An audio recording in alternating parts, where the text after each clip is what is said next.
សួស្តីប្រិយមិត្តទាំងអស់គ្នាថ្ងៃនេះឲ្យមានលើកយករឿងបលេសៀងហ៊ីមមកធ្វើការសម្ដែងដែលសាររឿងចង់និយាយអំពីស្នេហាដ៏ជ្រាលជ្រៅរបស់តួអង្គឯករបស់យើងដែលមានឈ្មោះថាចៅជីងអានហ្នឹងណាដែលគេគឺជាផលិតករតន្ត្រីម្នាក់ដែលកំពុងតែមានរឿងអត់សង្ឃឹមនៅក្នុងបញ្ហាជីវការងាររបស់គេដែលពេលមួយគេបានជួយជំរុញតួអង្គឯករបស់យើងម្នាក់ទៀតដែលគេមានឈ្មោះថាស៊ីសៀងយ៉ាវហ្នឹងណាគេគឺជាតារាចម្រៀងលាក់មុខម្នាក់ដែលមូលហេតុដែលគេព្យាយាមលាក់បាំងអត្តសញ្ញាណដោយសារតែកាលពីគេនៅក្មេងហ្នឹងណាគេធ្លាប់មានរបួសផ្លូវចិត្តខ្លាំងណាស់ហើយបន្ទាប់ពីពួកគេទាំងពីរនាក់មកជួបគ្នាហ្នឹងណាក៏ធ្វើការបង្កើតបទចម្រៀងរួមគ្នាដែលសម្លេងតន្ត្រីហើយនិងក្តីស្រឡាញ់របស់ពួកគេហ្នឹងណាក៏បានប្រែក្លាយទៅជាអក្សរទើបក្នុងការលួងលោមបេះដូងហើយក៏អាចជួយព្យាបាលនៅរបួសផ្លូវចិត្តដែលពួកគេនេះធ្លាប់មានពីមុនអញ្ចឹងហើយចង់ដឹងថាដំណើរសាច់រឿងនឹងទៅជាយ៉ាងណាខ្លះហ្នឹងណាតាមដានជាមួយនឹងការសម្ដែងទាំងអស់គ្នាដែលសាច់រឿងដំបូងចាប់ផ្ដើមឡើងដោយឃើញតួឯកប្រុសរបស់យើងស៊ីស៊ីនយ៉ាវហ្នឹងណាគឺគេនេះកំពុងតែច្រៀងហើយធ្វើការ live ផ្ទាល់ហើយចំពោះការ live របស់គេហ្នឹងណាកើតមកត្រឹមពេលនេះមានរយៈពេល100ថ្ងៃហើយដែលកំឡុងពេលគេ live ហ្នឹងក៏មានមនុស្សភាគច្រើនហ្នឹងណាទៅសើដែរថាគេនេះជាមនុស្សសម្លេងពីរោះបើទោះបីជាបែបហ្នឹងក៏ដោយគេក៏មិនសូវសប្បាយចិត្តដែរដោយសារតែគេហ្នឹងណានៅតែមានគំនិតថាគេមិនចង់ពាក់ព័ន្ធជាមួយនឹងសង្គមច្រើនទេគឺគេនៅតែព្យាយាមចង់ដកខ្លួនដែលកំឡុងពេលដែលគេ live stream នឹងតួឯករបស់យើងម្នាក់ទៀតចៅជីងអាងដែលគេជាតន្ត្រីករហ្នឹងណាក៏បានចូលទៅស្ដាប់គឺថាគេឡើងចាប់អារម្មណ៍សម្លេងរបស់ស៊ីនយ៉ាវមែនតើហើយក៏បានឆាតទៅដែរដែលនិយាយថាសម្លេងរបស់លោកហ្នឹងណាពិតជាល្អខ្លាំងណាស់ហើយសូម្បីតែការដាក់អារម្មណ៍នេះក៏បានល្អមែនតើបើសិនជាអញ្ចឹងហ្នឹងណាថាតើលោកនេះចាប់អារម្មណ៍ចង់សហការជាមួយនឹងខាងយើងដែរអត់បើសូម្បីតែមេឡូឌីហ្នឹងណាក៏ពិសេសប្លែកថាតើលោកធ្វើការសរសេរដោយខ្លួនឯងមែនហើយមួយវិញទៀតសម្លេងរបស់លោកហ្នឹងណាជាសម្លេងដែលខ្ញុំនេះខំរងចាំមួយទស្សវត្សរ៍ហើយដូច្នេះហើយសូមលោកធ្វើការឆ្លើយតបជាមួយនឹងខ្ញុំផងឬមួយក៏ផ្ដល់លេខទំនាក់ទំនងហ្នឹងណាឲ្យខ្ញុំអាចតាក់ទងទៅបានដោយឃើញគេនៅតែមិនឆ្លើយអញ្ចឹងជីងអាហ្នឹងណាក៏ឆាតទៅទៀតថាគឺខ្ញុំសង្ឃឹមថាថ្ងៃណាមួយគឺខ្ញុំនឹងអាចជួបលោកបានបន្ទាប់ពីឃើញសារហ្នឹងហើយសៀងយ៉ាវក៏គិតក្នុងចិត្តដែរថាខ្ញុំនេះនឹងអាចឡើងលើឆាកម្ដងទៀតបានអន់កាលមកដល់ថ្ងៃថ្មីគេក៏មកធ្វើការហើយនៅកំឡុងពេលដែលគេឡើងចរាយន្តទៅខាងលើហ្នឹងណាក៏ឃើញថាជីងអាននេះក៏ចុះមកប៉ុន្តែពួកគេអត់ស្គាល់គ្នាទេព្រោះនៅកំឡុងពេលឡាយហ្នឹងណាសៀងយ៉ាវនេះអត់ដែលធ្វើការបង្ហាញមុំប៉ុន្តែក្រោយមកគេក៏បានឡើងមកដល់ក្រុមហ៊ុនហើយ HR នៅទីហ្នឹងក៏បានយកឯកសារហើយនឹងការយកមកឲ្យគេដែរដោយសារតែថ្ងៃនេះជាថ្ងៃដំបូងដែលគេចូលធ្វើការហើយគាត់ក៏បានប្រាប់ទីតាំងដែលគេត្រូវធ្វើការហើយបញ្ជាក់ដែរថាលោកនឹងមកទីនេះជាជំនួយការរបស់អ្នកនិពន្ធអញ្ចឹងហើយការងារចម្បងរបស់លោកនឹងរៀបចំបទភ្លេងហើយនឹងរៀបចំឯកសារជូនផលិតករហើយមួយវិញទៀតតើតើនឹងការកស្ទូឌីយោថតសម្លេងនឹងគឺលោកនេះក៏ត្រូវការការវាដែរដែលពេលហ្នឹង HR ក៏ចាប់អារម្មណ៍ឃើញ CV របស់គេហ្នឹងដាក់ថាគេនេះមានជំងឺថប់អារម្មណ៍កម្រិតស្រាលឯនិយាយបានថាជាជំងឺដែលគេហ្នឹងខ្លាចសង្គមខាងក្រៅមិនចូលចិត្តនិយាយច្រើនស៊ីងយ៉ាវក៏បកស្រាយថាជំងឺនេះមិនប៉ះពាល់ដល់ការងារទេគឺខ្ញុំគ្រាន់តែមិននិយាយច្រើនដោយលើអញ្ចឹង HR ក៏បានថាអីដែរក៏បានបន្ថែមថានៅទីនេះគេមើលលើសមត្ថភាពអញ្ចឹងហើយលោកហ្នឹងអាចធ្វើវាតាមស្រួលទៅហើយឥឡូវនេះមកតាមខ្ញុំនាំលោកទៅកន្លែងធ្វើការហើយបន្ទាប់ពីណែនាំកន្លែងគេហើយហ្នឹងHR ហ្នឹងក៏បានដើរចេញទៅចំណែកស៊ីងយ៉ាវហ្នឹងក៏ចាប់ផ្ដើមរៀបចំអ្វីៗបានឯកសារដែលគេទៅធ្វើការនេះយកមកដាក់លើតុងដែលពេលហ្នឹងក៏ឃើញមានបុគ្គលិកពីរនាក់ដើរចូលមកហើយគ្រាន់តែឃើញគេហ្នឹងក៏និយាយដែរបុគ្គលិកថ្មីហើយខ្ញុំបានឮថាលោកហ្នឹងមិនចូលចិត្តនិយាយច្រើនទេអញ្ចឹងហើយអាចជំងឺថប់អារម្មណ៍កម្រិតស្រាលនេះវាបែបម៉េចហើយមួយវិញទៀតពួកយើងធ្វើការជាមួយគ្នាហើយបើសិនជាខ្ញុំមានរឿងចង់ពិភាក្សាអីហ្នឹងថាតើលោកនេះអាចធ្វើការនិយាយជាមួយខ្ញុំបានអត់ហើយបន្ទាប់ពីលើគេថាបានហ្នឹងប៉ែហ្នឹងក៏បានបោះឯកសារនៅលើតុដោយនិយាយដែរគឺវាជាឯកសារតាំងតែពីឆ្នាំមុនរបស់លោកចៅអញ្ចឹងហើយសូមលោកហ្នឹងធ្វើការកែប្រែហើយនឹងចម្លងវាផងគឺពួកយើងបញ្ញាប់ណាស់ត្រូវការថ្ងៃស្អែកហើយតើតើនឹង file យ៉ាងខ្ញុំផ្ញើឲ្យប្រើកម្មវិធី Pro Tools លាដើម្បីធ្វើការបំបែកភ្លេងសៀងយ៉ាវក៏តបថាគឺខ្ញុំហ្នឹងទៅតែរៀនអំពីរបៀបប្រើប្រាស់បន្ទាប់ពីលើអញ្ចឹងប៉ែហ្នឹងក៏ចំអកបន្តិចទៅគឺលោកហ្នឹងជាជំនួយការរបស់អ្នកនិពន្ធហើយដែរបានជាបន្តចេះអញ្ចឹងហើយខំប្រឹងរៀនលឿនបន្តិចទៅចំណែកនារីម្នាក់ហ្នឹងក៏ព្យាយាមនិយាយដែរថាគេហ្នឹងទៅតែមកធ្វើការទេកុំធ្វើឲ្យគេភ័យចំណែកសៀងយ៉ាវវិញក៏បានខ្វល់ច្រើនដែរក៏បានសប្បាយយកឯកសារភ្លេងហ្នឹងយកមកមើលហើយបន្តមកយកខ្មៅដៃហ្នឹងធ្វើការកែប្រែលឿនហ្នឹងហ្មងកាលមកដល់ម៉ោងបាយឲ្យឃើញថាពីអ្នកគេហ្នឹងទៅញ៉ាំបាយហ្នឹងអត់ហៅសៀងយ៉ាវទៅទេសុកចិត្តធ្វើការសញ្ញូហើយដើរទៅស្ងាត់ស្ងាត់ចំណែកសៀងយ៉ាវវិញបន្ទាប់ពីឃើញថាស្ងាត់ហើយងាកមើលជុំវិញខ្លួនទៅបានមនុស្សអស់ហ្នឹងគេក៏បានសប្បាយដើរចេញទៅក្រៅហើយក៏បានយកអាហារនេះមកជួយញ៉ាំហើយក៏មើលការងារបណ្ដើអីបណ្ដើចឹងទៅដែលកំឡុងពេលហ្នឹងគេបានសម័យនៅគិតទៅដល់ពេលរបស់មិត្តគេនិយាយដែរយើងដឹងថាឯងនេះខិតខំប្រឹងប្រែងខ្លាំងណាស់ក្នុងតន្ត្រីនេះប៉ុន្តែយ៉ាងហោចណាស់គឺឯងហ្នឹងត្រូវប្រកាសថាជីវិតរបស់ឯងនេះរស់ឲ្យបានល្អអញ្ចឹងហើយពេលនេះគឺឯងហ្នឹងសាកល្បងធ្វើការ live stream ហ្នឹងទៅព្រោះឯងមិនចាំបាច់និយាយច្រើនទេគ្រាន់ធ្វើការច្រៀងគឺច្រៀងចម្រៀងណាដែល fan ហ្នឹងធ្វើការស្នើសុំឲ្យឯងច្រៀងប៉ុណ្ណោះតែគេក៏តថាតែពេលនេះខ្ញុំមានការងារអីមិនគេក៏សួរទៀតដោយសារតែឯងហ្នឹងមិនសូវនិយាយទេថាឯងធ្វើការងារអីហើយមួយវិញទៀតហើយដែរមិនជាឯងហ្នឹងមិនដែលស្ដាប់ខ្ញុំអញ្ចឹងហើយឯងនេះតែបែបនេះមិនដែលផ្លាស់ប្ដូរទេគឺថាឯងហ្នឹងមិនដែលធ្វើការផ្លាស់ប្ដូរអ្វីទេដើម្បីខ្ញុំ ហើយមួយវិញទៀតគឺខ្ញុំហ៊ានភ្នាល់ថាឯងហ្នឹងណាមិនអាចស៊ូទ្រាំនៅកន្លែងធ្វើការងារហ្នឹងទេសូម្បីតែមួយថ្ងៃតែគេមិនបានតទេក៏បានសប្បាយយកការហ្នឹងណាមកដាក់តិចទៅកុំឲ្យលឺគេនិយាយហើយបន្ទាប់ពីសម័យហើយហ្នឹងណាគេក៏បានលឺមើលរួមការងាររបស់គេនេះនិយាយដែរគឺពួកយើងគួរធ្វើការដាក់ការងារឲ្យគេធ្វើឲ្យច្រើនទៅដែលមើលទៅប្រហែលជាគេធ្លាប់មានបញ្ហាផ្លូវចិត្តអីហើយព្រោះអាការរបស់គេហ្នឹងណាប្លែកអញ្ចឹងហើយប្រហែលជាគេក៏មិនអាចនៅទីនេះបានយូរដែរអញ្ចឹងហើយពួកយើងត្រូវចំណាយពេលវេលាហ្នឹងណាប្រើគេឲ្យបានច្រើនដែលស្របពេលហ្នឹងជីងអានក៏បានដើរកាត់នឹងក៏និយាយដែរគឺខ្ញុំហ្នឹងណាមិនគិតថាអ្នកទាំងពីរនេះចូលចិត្តនិយាយដើមគេអញ្ចឹងសោះថាតើវាជាជំនាញដែលអ្នកទាំងពីរហ្នឹងណាបានរៀនមកពីសៀងហឺមែនបញ្ញាត្រឡប់ធ្វើការភ្លាមចំណែកសៀងយ៉ាវគ្រាន់តែគេក៏លេចឃើញជីងអានភ្លាមហ្នឹងណាឯកសារនៅដៃរបស់គេនេះជ្រុះអបន្ទាប់ពីឮសំឡេងឯកសារភ្លាមហ្នឹងណាជីងអាននេះក៏ងាកមកហើយឃើញអញ្ចឹងហ្នឹងណាគេក៏បានសវ៉ាជួយរើហើយនៅកំឡុងពេលដែលគេរើហ្នឹងណាសៀងយ៉ាវនេះសម្លឹងមើលមុខគេរហូតហើយក៏បានធ្វើឲ្យគេសម័យនឹកគិតទៅដល់ពេលដែលគេនៅក្មេងតែនៅកំឡុងពេលដែលគេនឹងត្រូវបានក្មេងៗដទៃធ្វើបាបនេះគឺជីងអាននឹងហើយជាអ្នកមកជួយរួចក៏សប្បាយសួរគេដែរថាអញអត់អីទេមែនសៀងយ៉ាវក៏តបថាអត់អីទេហើយនៅពេលដែលគេក៏លេចឃើញខ្សែដៃនឹងក៏ទៅសើដែរថាស្អាតជីងអានក៏តបថាខ្សែដៃនេះម៉ារបស់ខ្ញុំធ្វើឲ្យហើយក៏និយាយដែរគឺវានឹងនាំសំណាងដល់ខ្ញុំដូច្នេះហើយនៅពេលដែលខ្ញុំរៀនធ្វើវាចេះនឹងគឺខ្ញុំនឹងធ្វើវាឲ្យឯងមួយអញ្ចឹងហើយតាំងតែពីពេលហ្នឹងមកនឹងពួកគេនេះតែងតែមកលេងជាមួយគ្នាហើយជីងអាននឹងក៏សន្យាដែរចាប់ពីពេលនេះតទៅគឺខ្ញុំនឹងមើលថែឯងបន្ទាប់ពីសម័យហើយនឹងសៀងយ៉ាវនេះប្រងយកដៃទៅស្ទាបអាខ្សែដៃដែលគេពាក់ហ្នឹងហើយរួចគេក៏បានសម័យតទៀតដែលមានពេលមួយនឹងគេក៏បានទៅរួចជីងអានហើយក៏បានធ្វើការគូទ្វេរួចគេដែរតែគ្មានអ្នកឆ្លើយតបដែលពេលហ្នឹងក៏បានឮដំណឹងថាគ្រួសាររបស់គេនឹងបានរើផ្ទះចេញទៅហើយតែគេមិនបានដឹងប៉ុន្តែសៀងយ៉ាវនឹងនៅតែមិនអត់ចិត្តនៅព្យាយាមអង្គុយរងចាំអញ្ចឹងព្រោះគេមិននឹកស្មានថាហើយបានជាជីងអាននឹងមិនប្រាប់គេហើយក៏ហកគេដែលពេលហ្នឹងម៉ារបស់គេនឹងក៏បានហៅគេនាត្រឡប់ទៅវិញទៅបញ្ញាតញ្ញាមហាហើយបន្ទាប់ពីសម័យហើយនឹងក៏មាននារីម្នាក់នេះមកណែនាំប្រាប់សៀងយ៉ាវដែរគឺថាគាត់នឹងគឺជាផលិតករចៅជីងអានចំណែកជីងអានវិញគេឡើងភ្ញាក់ផ្អើលព្រោះគេបានស្គាល់ថាម្នាក់នឹងជាសៀងយ៉ាវទេរួចគេក៏បានសប្បាយហុចដៃតរៈតែអញ្ចឹងណាតែសៀងយ៉ាវនេះមិនបានរយៈតែជាមួយទេទោះបីជាមេក៏ដោយរួចគេក៏បានសប្បាយយកឯកសារហើយដើរចេញពីកន្លែងហ្នឹងតែម្ដងគឺថាគេនឹងឡើងខ្មើដែរហ្នឹងណាចំណែកជីងអានវិញគឺគេនឹងបានត្រូវតែឈរសម្លឹងមើលនេះដោយភាពអៀនខ្មាបន្តិចក្រោយមកគេបានមកជួបជជែកគ្នាជាមួយនឹងបុរសម្នាក់ដែលមើលទៅប្រហែលជាមេរបស់គេដោយគាត់បាននិយាយថាប្រហែលឆ្នាំនេះគឺខ្ញុំនឹងពិតជាស្ងើចសរសើរនឹងទេពកោសល្យនិងភាពប៉ិនប្រសប់របស់លោកគ្រូចៅណាឲ្យតែលោកគ្រូសម្រេចថាទទួលនឹងទោះបីជាគេម្នាក់នោះច្រៀងមិនសូវល្អពិតមែនតែលោកក៏អាចធ្វើឲ្យគេនេះខ្លាចជាតារាបានហើយចោទតាក់ទងនឹងការលួចកម្មសិទ្ធិបញ្ញានឹងថាលោកគិតថាយើងនេះនឹងខាតលុយប្រមាណជីងអានក៏សួរបបបើសិនជាមិនលួចកម្មសិទ្ធិបញ្ញាពួកយើងនឹងលួចអ្វីតែគេក៏និយាយថាបច្ចុប្បន្ននេះគឺគេនឹងមើលទៅលើរូបរាងហើយនឹងមូលដ្ឋានរបស់អ្នកគ្រប់គ្រងចឹងហើយរឿងរបស់វុយធានធានហ្នឹងហេតុបានជាលោកនេះមិនព្រមធ្វើការផលិតអាល់ប៊ុមផ្ទាល់ខ្លួនឲ្យគេបើសិនជាលោកហ៊ានតែឆ្លើយថាយកព្រមភ្លាមហ្នឹងគឺអ្នកនឹងធ្វើការចោលកងត្រាជាមួយនឹងយើងហើយប៉ុន្តែលោកមិនព្រមទេអញ្ចឹងហើយឥឡូវនេះខ្ញុំចង់ដឹងថាតើលោកកំពុងតែរងចាំអ្វីជីងអានក៏តបថាគឺខ្ញុំកំពុងតែរងចាំសម្លេងមួយហ្នឹងដែលរួនបេះដូងរបស់ខ្ញុំបានងាកមកខាងសៀងយ៉ាវវិញនៅពេលដែលគេត្រឡប់មកដល់ផ្ទះភ្លាមហ្នឹងមើលរបស់គេក៏សួរដែរថាឯងមានរឿងអីអន់សៀងយ៉ាវក៏តបថាអត់មានទេតែមិត្តភ័ក្តិរបស់គេដែលមានឈ្មោះថាសៀវជាហ្នឹងអត់ជឿទេក៏និយាយដែរអញគិតថាឯងអាចលាក់បាំងយើងបានមែនចឹងហើយឥឡូវនេះប្រាប់យើងមកអ្នកណាធ្វើបាបឯងហើយនៅពេលដែលឃើញថាគេនៅតែបកកាយថាអត់ហ្នឹងគេក៏និយាយទៀតបើសិនជាឯងមិនប្រាប់យើងថាមានរឿងអីទេយើងជួយឯងយ៉ាងម៉េចកើតដោយលើគេនិយាយអញ្ចឹងសៀងយ៉ាវហ្នឹងក៏និយាយហ្មងគឺឯងនេះតែប្រាប់យើងឲ្យយើងហ្នឹងធ្វើការដោះម៉ែហើយឲ្យយើងចាប់ផ្ដើមសារថ្មីចឹងហើយឯងគិតថាយើងនឹងអាចធ្វើវាបានដែរមែនអញ្ចឹងហើយនៅក្នុងកសែភ្នែករបស់ឯងហ្នឹងគឺថាខ្ញុំនេះជាមនុស្សគ្មានប្រយោជន៍ហើយមិនអាចរស់នៅតែម្នាក់ឯងបានអញ្ចឹងមែនតែគេព្យាយាមបកកាយថាមិនមែនទេយើងមិនមែនចង់មានន័យបែបហ្នឹងសៀងយ៉ាវក៏និយាយទៀតថាតាំងតែពីឯងបានជួបខ្ញុំមកហ្នឹងគឺខ្ញុំតែបែបហ្នឹងហើយក៏គ្មាននរណាម្នាក់ចងចាំហើយដឹងថាខ្ញុំហ្នឹងពីមុនជាមនុស្សបែបណាដែរ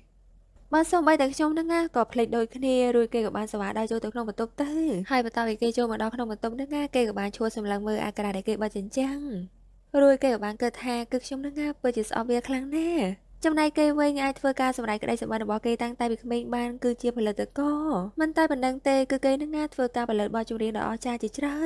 នប៉ុន្តែសម្រាប់ខ្ញុំវិញនឹងបែរជាត្រូវជាប់ទ្រង់ដោយខ្លួនឯងរួចគេក៏បានស្វែងយកអាកូនប្រអប់ទូចនេះយកមកបើកមើលរូបថតគេហើយនឹងជីងអាននឹងបានថតតាំងតែពីតូចហើយគេបានសម័យនឹកគិតដែលមានពេលមួយហ្នឹងគេធ្វើការច្រៀងផងលេងហ្គីតាផងនេះឲ្យជីងអានស្ដាប់ហើយក្រោយគេច្រៀងចប់ភ្លាមហ្នឹងជីងអានក៏និយាយហ្មងថាពេលដែលឯងធំឡើងគឺឯងនឹងក្លាយជាតារាចម្រៀងហើយ ស៊ីញ៉ាវក៏សួរបញ្ជាក់ដែរឯងគិតថាខ្ញុំនឹងអាចធ្វើបានអត់ជីងអានក៏តថាប៉ិតណាស់ដោយសារតែសម្លេងរបស់ឯងហ្នឹងណាអាចតេទេមនុស្សទៅពិភពផ្សេងមួយទៀតព្រោះសម្លេងរបស់ឯងហ្នឹងណាបរិសុទ្ធប្រៀបដូចជាពិភពលោកមួយដែលគ្មានបញ្ហាស៊ីញ៉ាវក៏និយាយទៀតថាគឺខ្ញុំហ្នឹងណាចូលចិត្តការច្រៀងណានៅពេលដែលខ្ញុំច្រៀងម្ដងគឺសប្បាយចិត្តបន្ទាប់ពីលើអញ្ចឹងជីងអានក៏និយាយតថានៅពេលដែលខ្ញុំធំឡើងហ្នឹងណាគឺខ្ញុំនឹងសរសេរចម្រៀងបានច្រើន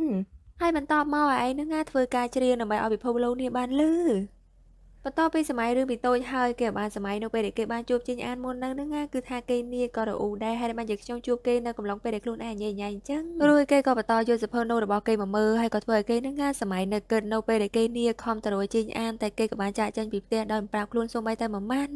់បន្ទាប់ពីសម័យដល់ពេលហ្នឹងហើយគឺថាគេហ្នឹងណាអង្គុយយំតែម្ដងចំណែកជីងអានវិញឃើញថាគេហ្នឹងណាអង្គុយសម្លឹងមើល CV របស់ស៊ីញ៉ាវដែលពេលហ្នឹងគេចាប់អារម្មណ៍ឃើញនៅក្នុង CV គេហ្នឹងណាដាក់ថាគេនេះមានជំងឺថប់អារម្មណ៍កម្រិតស្រាលបន្ទាប់ពីឃើញហើយគេក៏រៀងបារម្ភរួចក៏បានសវ៉ាដើរចេញពីបន្ទប់ធ្វើការរបស់គេហ្នឹងណាទៅកន្លែងធ្វើការរបស់ស៊ីញ៉ាវភ្លាមហើយបន្ទាប់ពីដើរមកឃើញឯកសារភ្លេងដែលត្រូវបានគេកែហើយនេះគឺថាគេបានតែញញឹមដែលពេលហ្នឹងទូរស័ព្ទរបស់គេហ្នឹងណាក៏លោតសារប្រាប់ថាអ្នកដែលគេបានតាមដាននេះកំពុងធ្វើការ live បន្តផ្ទាល់ហើយបន្ទាប់ពីបើកមើលទៅហ្នឹងណាឃើញថាស៊ីញ៉ាវនេះកំពុងធ្វើការ live តែគេហ្នឹងណា live ពាក់ម៉ាតែមុននឹងច្រៀងគេបាននិយាយប្រយោគមួយថាតើអ្នកនឹងណាដែលធ្លាប់ភ្លេចស្នាមញញឹមពពកឬមួយក៏សន្យាអ្វីទេចំណែកជីងអានបន្តពីលើប្រយោគដែលគេបាននិយាយហើយនឹងបទភ្លេងដែលគេបានច្រៀងនឹងណាគឺថាគេនេះក៏ចូលតួកំសត់បើតាមអត្ថន័យនៃបទចម្រៀងដែលគេបានច្រៀងទៅស្ដាប់មើលទៅនឹងណាហាក់ដូចជាគេនេះកំពុងតែប្រឈមបញ្ហាជាមួយនឹងខ្លួនឯងតាំងតែពីដើមមិនថាការរស់នៅការហូបចុកគឺធ្វើអ្វីៗក៏ដោយនឹងណាគឺគេនេះធ្វើតែម្នាក់ឯងចំណែកជីងអានវិញនឹងណាបន្តពីធ្វើការស្ដាប់យូរទៅគឺថាគេនេះឡើងយំហ្មងបើសូម្បីតែសៀងយ៉ាវនឹងណាគឺគេក៏យំដូចគ្នាដែរប្រៀបដូចជាបទចម្រៀងនឹងកំពុងធ្វើការបង្ហាញអារម្មណ៍របស់គេនៅពេលនេះហើយបន្តពីច្រៀងចប់គេក៏បានអូសមើលខមមិនហ្នឹងណាក៏ឃើញថាហាក់ដូចជាមានគេខមមិនមិនសូវល្អអញ្ចឹងទៅធ្វើគេមិនសូវសប្បាយចិត្តសោះកាលមកដល់ពេលញ៉ាំបាយសៀវជាហ្នឹងណាក៏សុំទោសគេដែរដែលគេនិយាយខ្លាំងថាឲ្យមុនហ្នឹងសៀងយ៉ាវក៏តថាក៏ពិតទៅឯងនិយាយត្រូវប្រហែលជាខ្ញុំហ្នឹងណាមិនអាចស៊ូទ្រាំសូម្បីតែមួយថ្ងៃពិតមែនចឹងហើយពេលនេះគឺខ្ញុំហ្នឹងណាសម្រេចថានឹងបោះបង់វាហើយបន្ទាប់ពីលើគេនិយាយអញ្ចឹងសៀវជាក៏ព្យាយាមលួងលោមដែរគ្រាន់តែការងារទេយើងអាចរកកន្លែងផ្សេងបានអញ្ចឹងហើយឯងមិនបាច់បង្ខំខ្លួនឯងពេកទេហើយតេតទៅនឹងការច្រៀងហ្នឹងណាគឺឯងនេះអាចច្រៀងធ្វើការពាក់ម៉ាស់បែបហ្នឹងក៏បានដែរអញ្ចឹងហើយគឺឯងនៅតែបន្តអាចច្រៀងបានហើយតេតទៅនឹងគណនីរបស់ឯងហ្នឹងណាចាំយើងជួយមើលតែសៀងយ៉ាវក៏តបថាអត់ទេគឺយើងហ្នឹងណាចង់បោះបង់អាការច្រៀងហ្នឹងបន្ទាប់ពីលើអញ្ចឹងសៀវជាហ្នឹងណាឡើងសោកស្ដាយតែគេក៏មិនហ៊ាននិយាយអីច្រើនបន្ទាប់ពីសម័យនៅពេលដែលគេបាននិយាយជាមួយនឹងសៀវជាហើយនឹងរឿងកាលពីក្មេងហ្នឹងណាគេក៏បានសប្បាយយកសភៅហ្នឹងយកទៅទឹកនៅខាងលើរួចក៏បានលួងលោមខ្លួនឯងថារឿងអតីតកាលខ្លះហ្នឹងណាគឺខ្ញុំគួរតែបំភ្លេចវាប៉ុន្តែបន្ទាប់ពីនិយាយហើយហ្នឹងណាគឺគេនាក៏បន្តមកអង្គុយយំទៀតកាលមកដល់ថ្ងៃថ្មីនៅកន្លែងធ្វើការឃើញថាគេនាក៏បានមកប្រម៉ែប្រមូលអ្វីវ៉ាន់ហើយក៏មានឯកសារលេខឈប់មកជាមួយ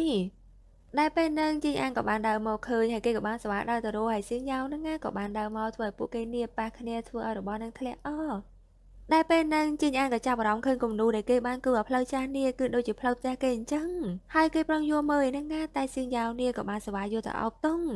ចំណែកជីងអានក៏ព្យាយាមសួរដែរគឺផ្លូវចាស់នេះគឺដូចជាផ្លូវដែលខ្ញុំបានចងចាំតែគេក៏ព្យាយាមបកកាយថារូបដែលខ្ញុំយកមកគូរហ្នឹងណាគឺយកពីអនឡាញមកទេបន្ទាប់ពីលឺអញ្ចឹងគេក៏មិនហ៊ានសួរននទៀតហើយនៅពេលដែលឃើញលិខិតគេលាឈប់ហ្នឹងណាក៏សួរដែរហើយបានជាលោកចង់ឈុំសៀងយ៉ាវក៏តបថាគឺខ្ញុំគិតថាប្រហែលជាខ្លួនឯងនេះគ្មានសមត្ថភាពធ្វើទេជីងអានក៏តថាតែបទភ្លេងដែលខ្ញុំឃើញលោកកែប្រែឲ្យធ្វើការដាក់ទៅហ្នឹងណាគឺវាមានចំណាមួយនេះលំអិតបានល្អណាស់ដែលវាគឺជាសមត្ថភាពមួយដែលលោកហ្នឹងណាស័ក្តិសមណាស់នៅក្នុងផ្នែកនេះអញ្ចឹងហើយឡើយនឹងប្រាប់ខ្ញុំបានអត់ថាមានហេតុផលអ្វីទៀតបន្ទាប់ពីលើគេសួរអញ្ចឹងសៀងយ៉ាវហ្នឹងណាក៏រៀងកាំងដែរគេនេះប្រុងចាក់ចែងដោយបកស្រាយហើយតែជីងអានហ្នឹងណាក៏បានចាប់ដៃគេជាប់រួចគេបាននិយាយថាក្រុមហ៊ុនរបស់ពួកយើងនឹងណាធ្វើការជប់លៀងស្វាគមន៍បុគ្គលិកថ្មីអញ្ចឹងហើយគឺលោកនាងក៏គ្មានការលើកលែងហើយខាង HR ហ្នឹងណាក៏រៀបចំរួចហើយអញ្ចឹងហើយឡើយនាងលោកចូលរួមសិនទៅចាំចាក់ចេញបន្ទាប់ពីនិយាយហើយគេបានស្វាលេងដៃស៊ីនយ៉ាវហើយគេហ្នឹងណាក៏ចាក់ចេញជាមួយនឹងឯលិខិតលាឈប់នាងទៅជាមួយដែ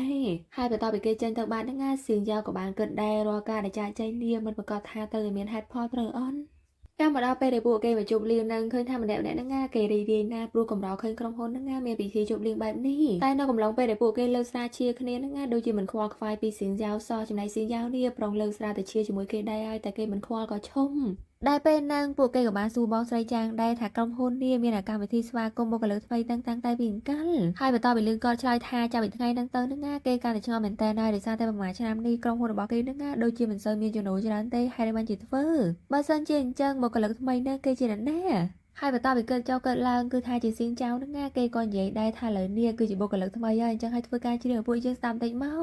កចំណែកសៀងយ៉ាវហ្នឹងណាក៏ព្យាយាមបដិសេធតែបែបហ្នឹងអត់ព្រមទេក៏និយាយដែរចាំយើងធ្វើការជ្រើសរបស់ស្រួលៗសម្រាប់លងហើយបទដែលគេជ្រើសហ្នឹងណាមានចំណងជើងថា Little Star ហើយគេថែមទាំងចំអកថាសូម្បីតែយើងរបស់យើងក៏ចេះច្រៀងដែរអញ្ចឹងហើយច្រៀងមកដែលកំឡុងពេលហ្នឹងជីងអានក៏បានដើរចូលមកហើយក៏និយាយដែរគឺអ្នកនរគ្នាហ្នឹងណាធ្វើតាមស្រួលទៅមិនបាច់ខ្វល់ពីខ្ញុំទេចំណែកអាប៉ែហ្នឹងនៅតែបន្ថែមទៅសាងយ៉ាវថាឥឡូវហ្នឹងណាគឺមេរបស់យើងមកហើយអញ្ចឹងហើយឯនេះធ្វើការបង្ហាញសមត្ថភាពឲ្យគាត់ឃើញបន្តិចទៅឲ្យលឿន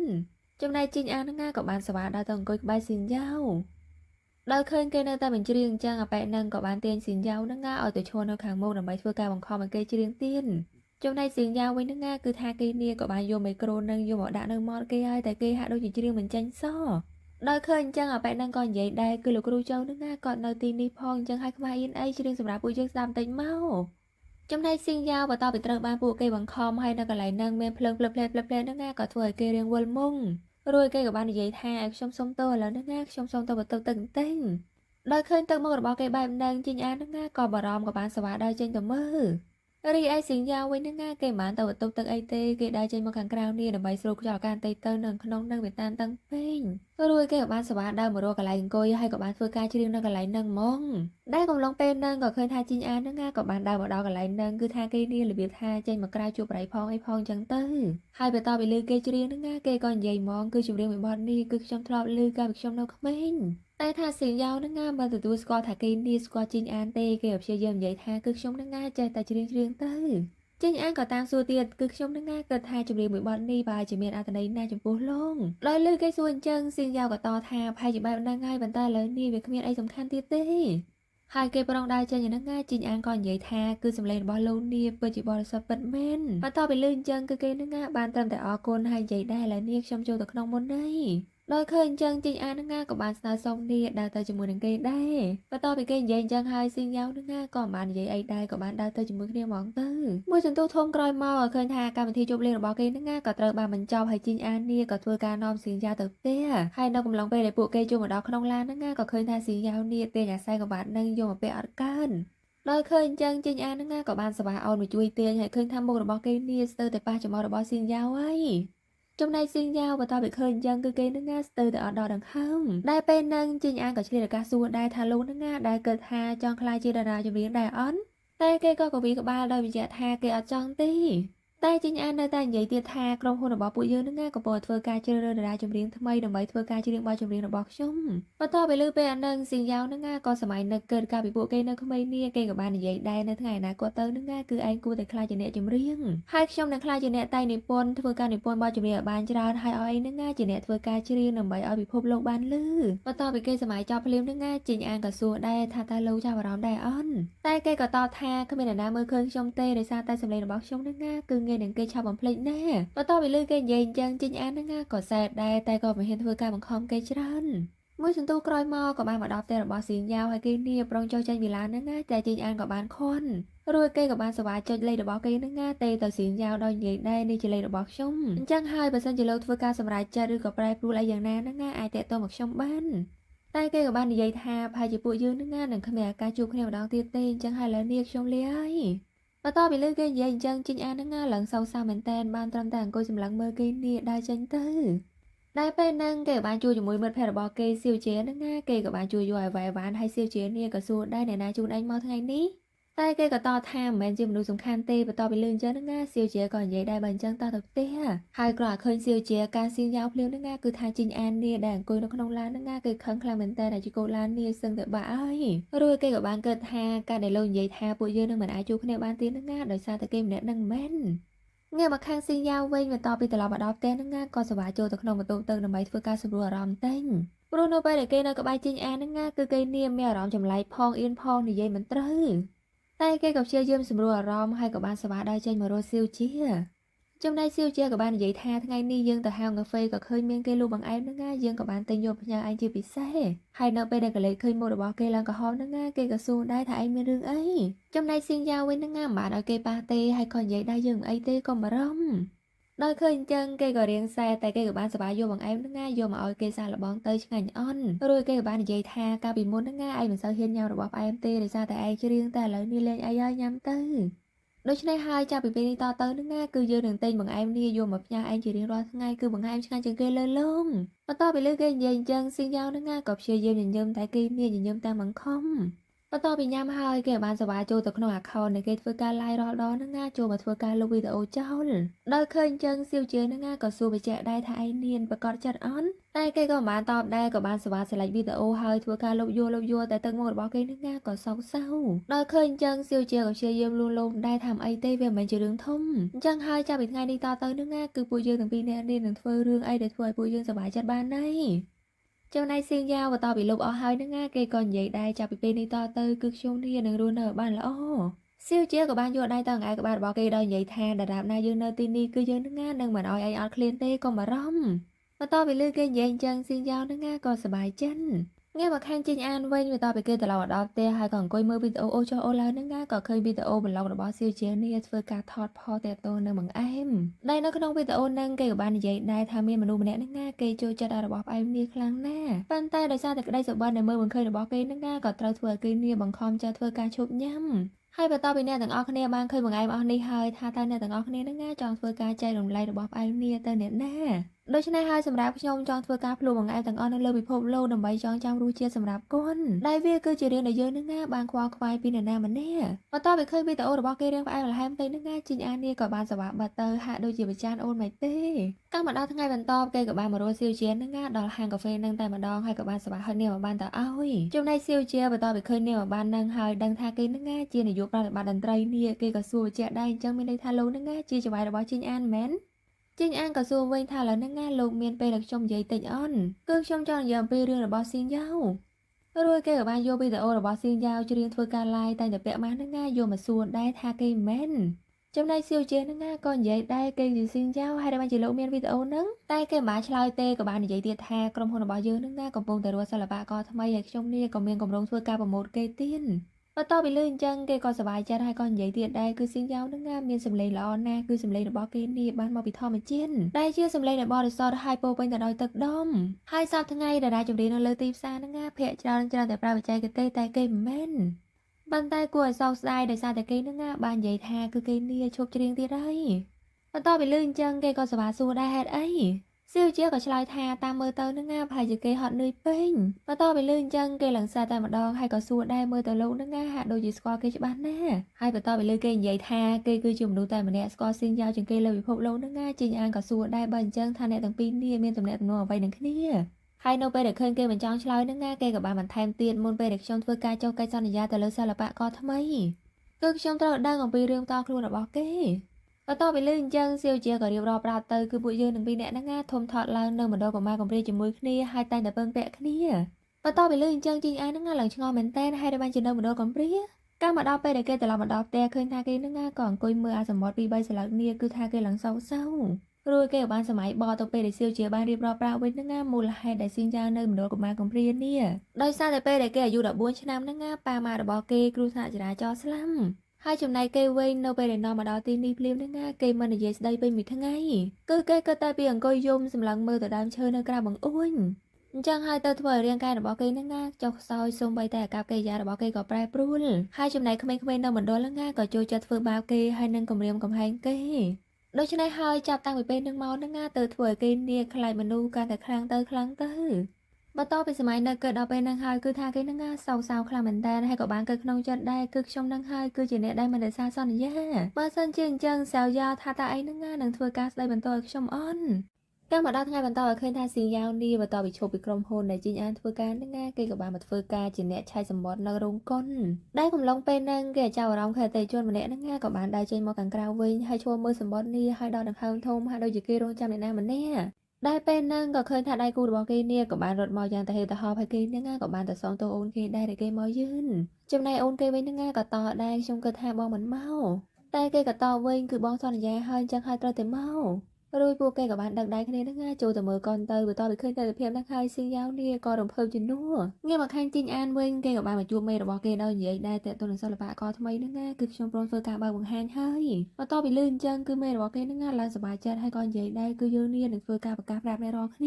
ាតែជីងអានក៏តបវិញតែខ្ញុំនឹងមានលក្ខខណ្ឌ3ចំណុចដោយចំណុចទី1នៅពេលដែលធ្វើការបង្ហាញខ្លួននឹងមិនចាំបាច់ធ្វើការផ្សាយហើយប្រព័ន្ធផ្ទៃក្នុងត្រូវធ្វើការផ្លាស់ប្ដូរអញ្ចឹងហើយរាល់សមាជិកទាំងអស់គឺមានសិទ្ធិក្នុងការផ្ដល់យោបល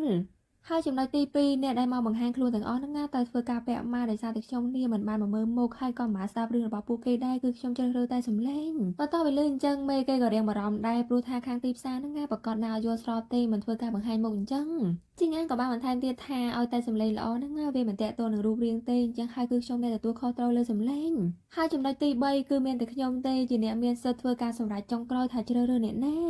បន្ទាប់ពីលឺអញ្ចឹងមេគេក៏សួរបញ្ជាក់ដែរឬមួយក៏ឯងរស់អ្នកណាឃើញហើយដោយសារតែពេលមុនឯងប្រាប់យើងថាឯងកំពុងតែរងចាំសម្លេងនរណាម្នាក់អញ្ចឹងហើយមានន័យថាឥឡូវនេះឯងរស់ឃើញហើយមែនអត់បន្ទាប់ពីលឺគេឆ្លើយថាឃើញហើយនឹងណាក៏បានបន្ថែមដែរគឺឯងអាចធ្វើការសម្រេចចិត្តដោយផ្ទាល់បានហើយហើយឯងបានជាឯងចាំបាច់ទាញក្រុមហ៊ុននឹងណាទៅធ្វើការសម្ដែងរឿងនឹងដែរព្រោះថាសមត្ថភាពហើយនឹងធនធានរបស់ឯងនឹងណាមិនវិបាកទេដែលធ្វើឲ្យនរណាម្នាក់ខ្លាចជាតារាមិនអញ្ចឹងជីងអានក៏តថាគឺខ្ញុំរស់ឃើញគេមិនមែនតែខ្ញុំនឹងណាមិនចង់ធ្វើការចោះហត្ថលេខាជាមួយគេដោយឯកជនទ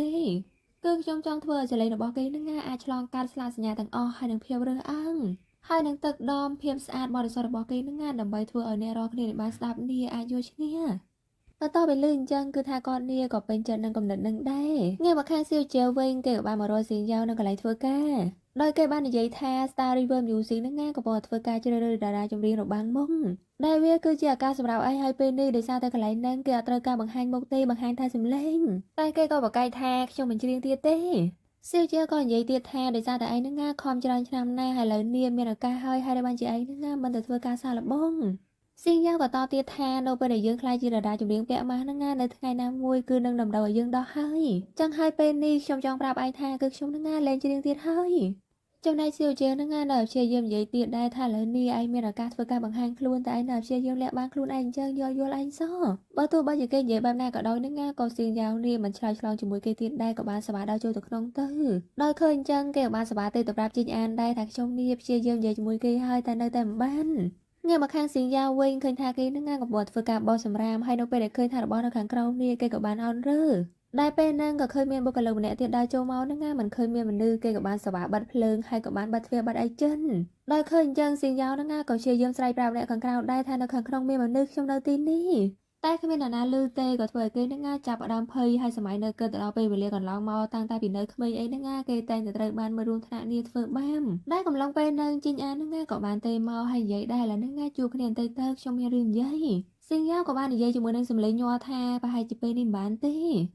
បន្ទាប់ពីឮសំឡេងចម្លែកអញ្ចឹងគេក៏សួរដែរមានរឿងអីអន់តែគេក៏បកស្រាយថាគ្មានអីទេតែជីងអានមិនជឿក៏និយាយដែរឡើយនឹងផ្ញើទីតាំងមកនៅណាខ្ញុំទៅយក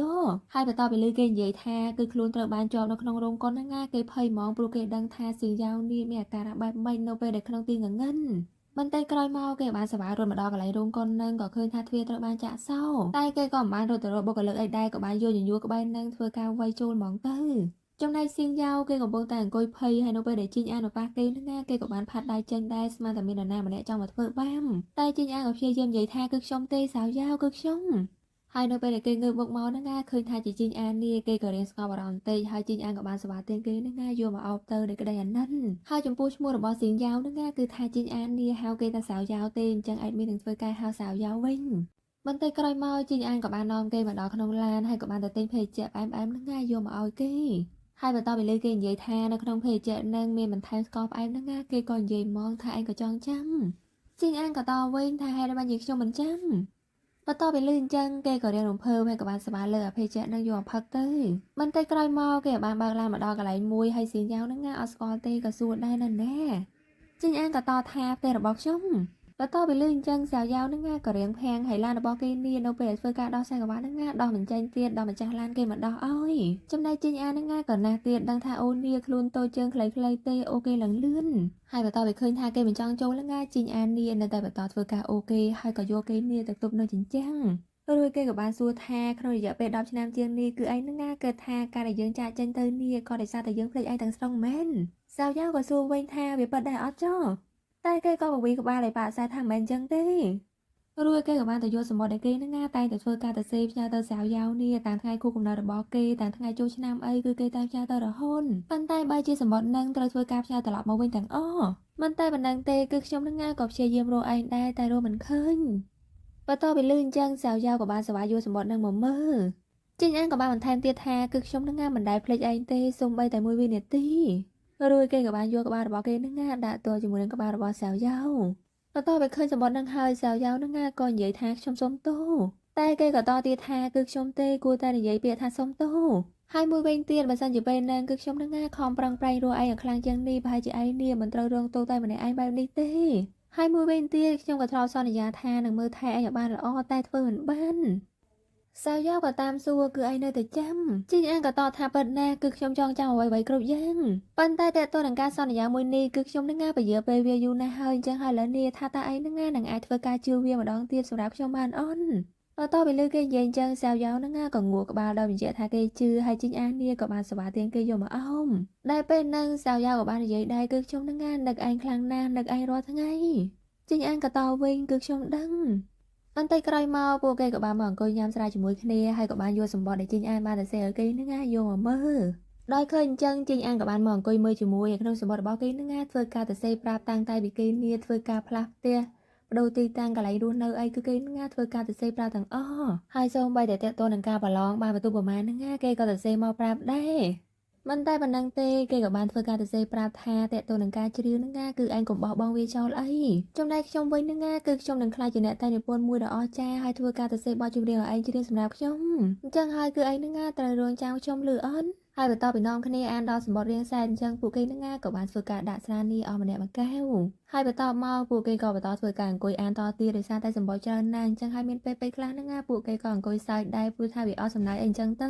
ៅដែលពេលហ្នឹងសាវយ៉ាវក៏បាននិយាយថាគឺឯងនឹងពិតជាអាចធ្វើបានពិតមែនខ្លាចជាអ្នកនិពន្ធដ៏មានទេពកោសល្យម្នាក់ជីងអានក៏សួរវិញដែរហើយចោះឯងបន្ទាប់ពីលឺអញ្ចឹងគេមិនបានឆ្លើយតទេបានត្រឹមតែកវីក្បាលហើយក៏បានលើស្រានឹងយកមកផឹកទៀនដោយឃើញអញ្ចឹងគេក៏តាមសួរដែរហើយបានជាឯងបោះបង់សាវយ៉ាវក៏តបថាប្រហែលជាខ្ញុំនឹងមិនស័ក្តិសមផ្លូវមួយនេះទេបន្ទាប់ពីលឺអញ្ចឹងជីងអានក៏បានសប្បាយយកវីដេអូដែលគេតែច្រៀងពាក់ម៉ានហ្នឹងយកមកបង្ហាញថាខ្ញុំនេះស្ដាប់រាល់វីដេអូដែលឯងច្រៀងទាំងអស់បើទោះបីជាឯងព្យាយាមលាក់បាំងខ្លួនក៏ដោយហ្នឹងក៏ខ្ញុំនៅតែដឹងថាជាឯងអញ្ចឹងហើយបើសិនជាឯងចង់ធ្វើការបោះបង់វាពិតមែនហ្នឹងឯងក៏មិនបន្តធ្វើវានេះបានយូរដល់ថ្នាក់នេះដែរអញ្ចឹងហើយច្បាស់ណាស់ការដែលឯងទ្រាំបានរហូតមកដល់ពេលនេះក៏ដោយសារតែតន្ត្រីនឹងជាផ្នែកដ៏សំខាន់របស់ឯងឬមួយក៏ដោយសារតែអ្នកដែលធ្វើបាបឯងនេះទៅធ្វើឲ្យឯងហ្នឹងបំភ្លេចអតីតកាលរបស់ឯងទាំងស្រុងថាតើឯងនេះមិនខើដាក់ខ្លួនឯងពេកទេអីសាវយ៉ាក៏តបថាគឺខ្ញុំបានព្យាយាមតែពេលនេះគឺខ្ញុំមិនអាចច្រៀងបានពិតមែនមិនអាចច្រៀងនៅមុខអ្នករាល់គ្នាបានទេ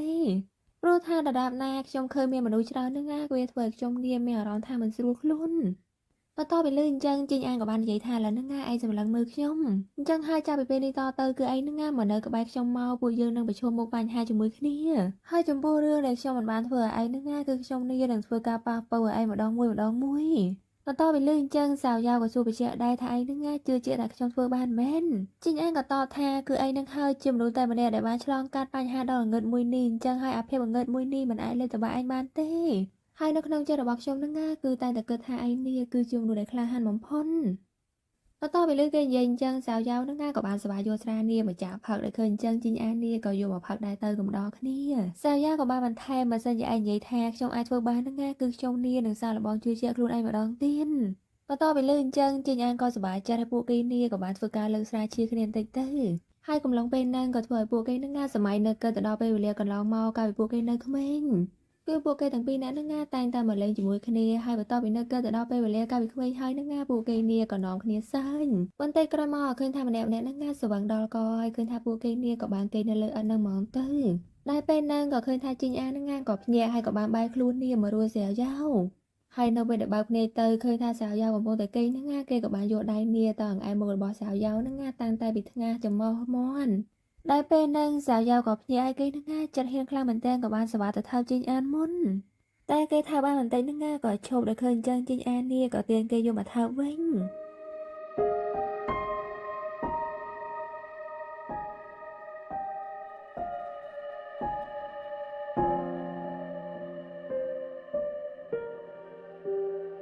ញហ ហើយបន្តឲ្យឃើញគេប្រឹងឈប់នឹងណាសៅយ៉ាវនេះក៏សប្បាយឡើងពីលើគេហ្មងទៅគឺថាមើលទេតែរឿងនឹងមិនធម្មតាមែនហ្នឹងណាសិតតែចាប់ផ្ដើមមុនឯណាទីនោះចំណែកជីងអានវិញបន្តឲ្យឃើញអញ្ចឹងគេក៏មិនបានបកកាយដែរក៏ចូលរួមសហការជាមួយគ្នាដែរទៅ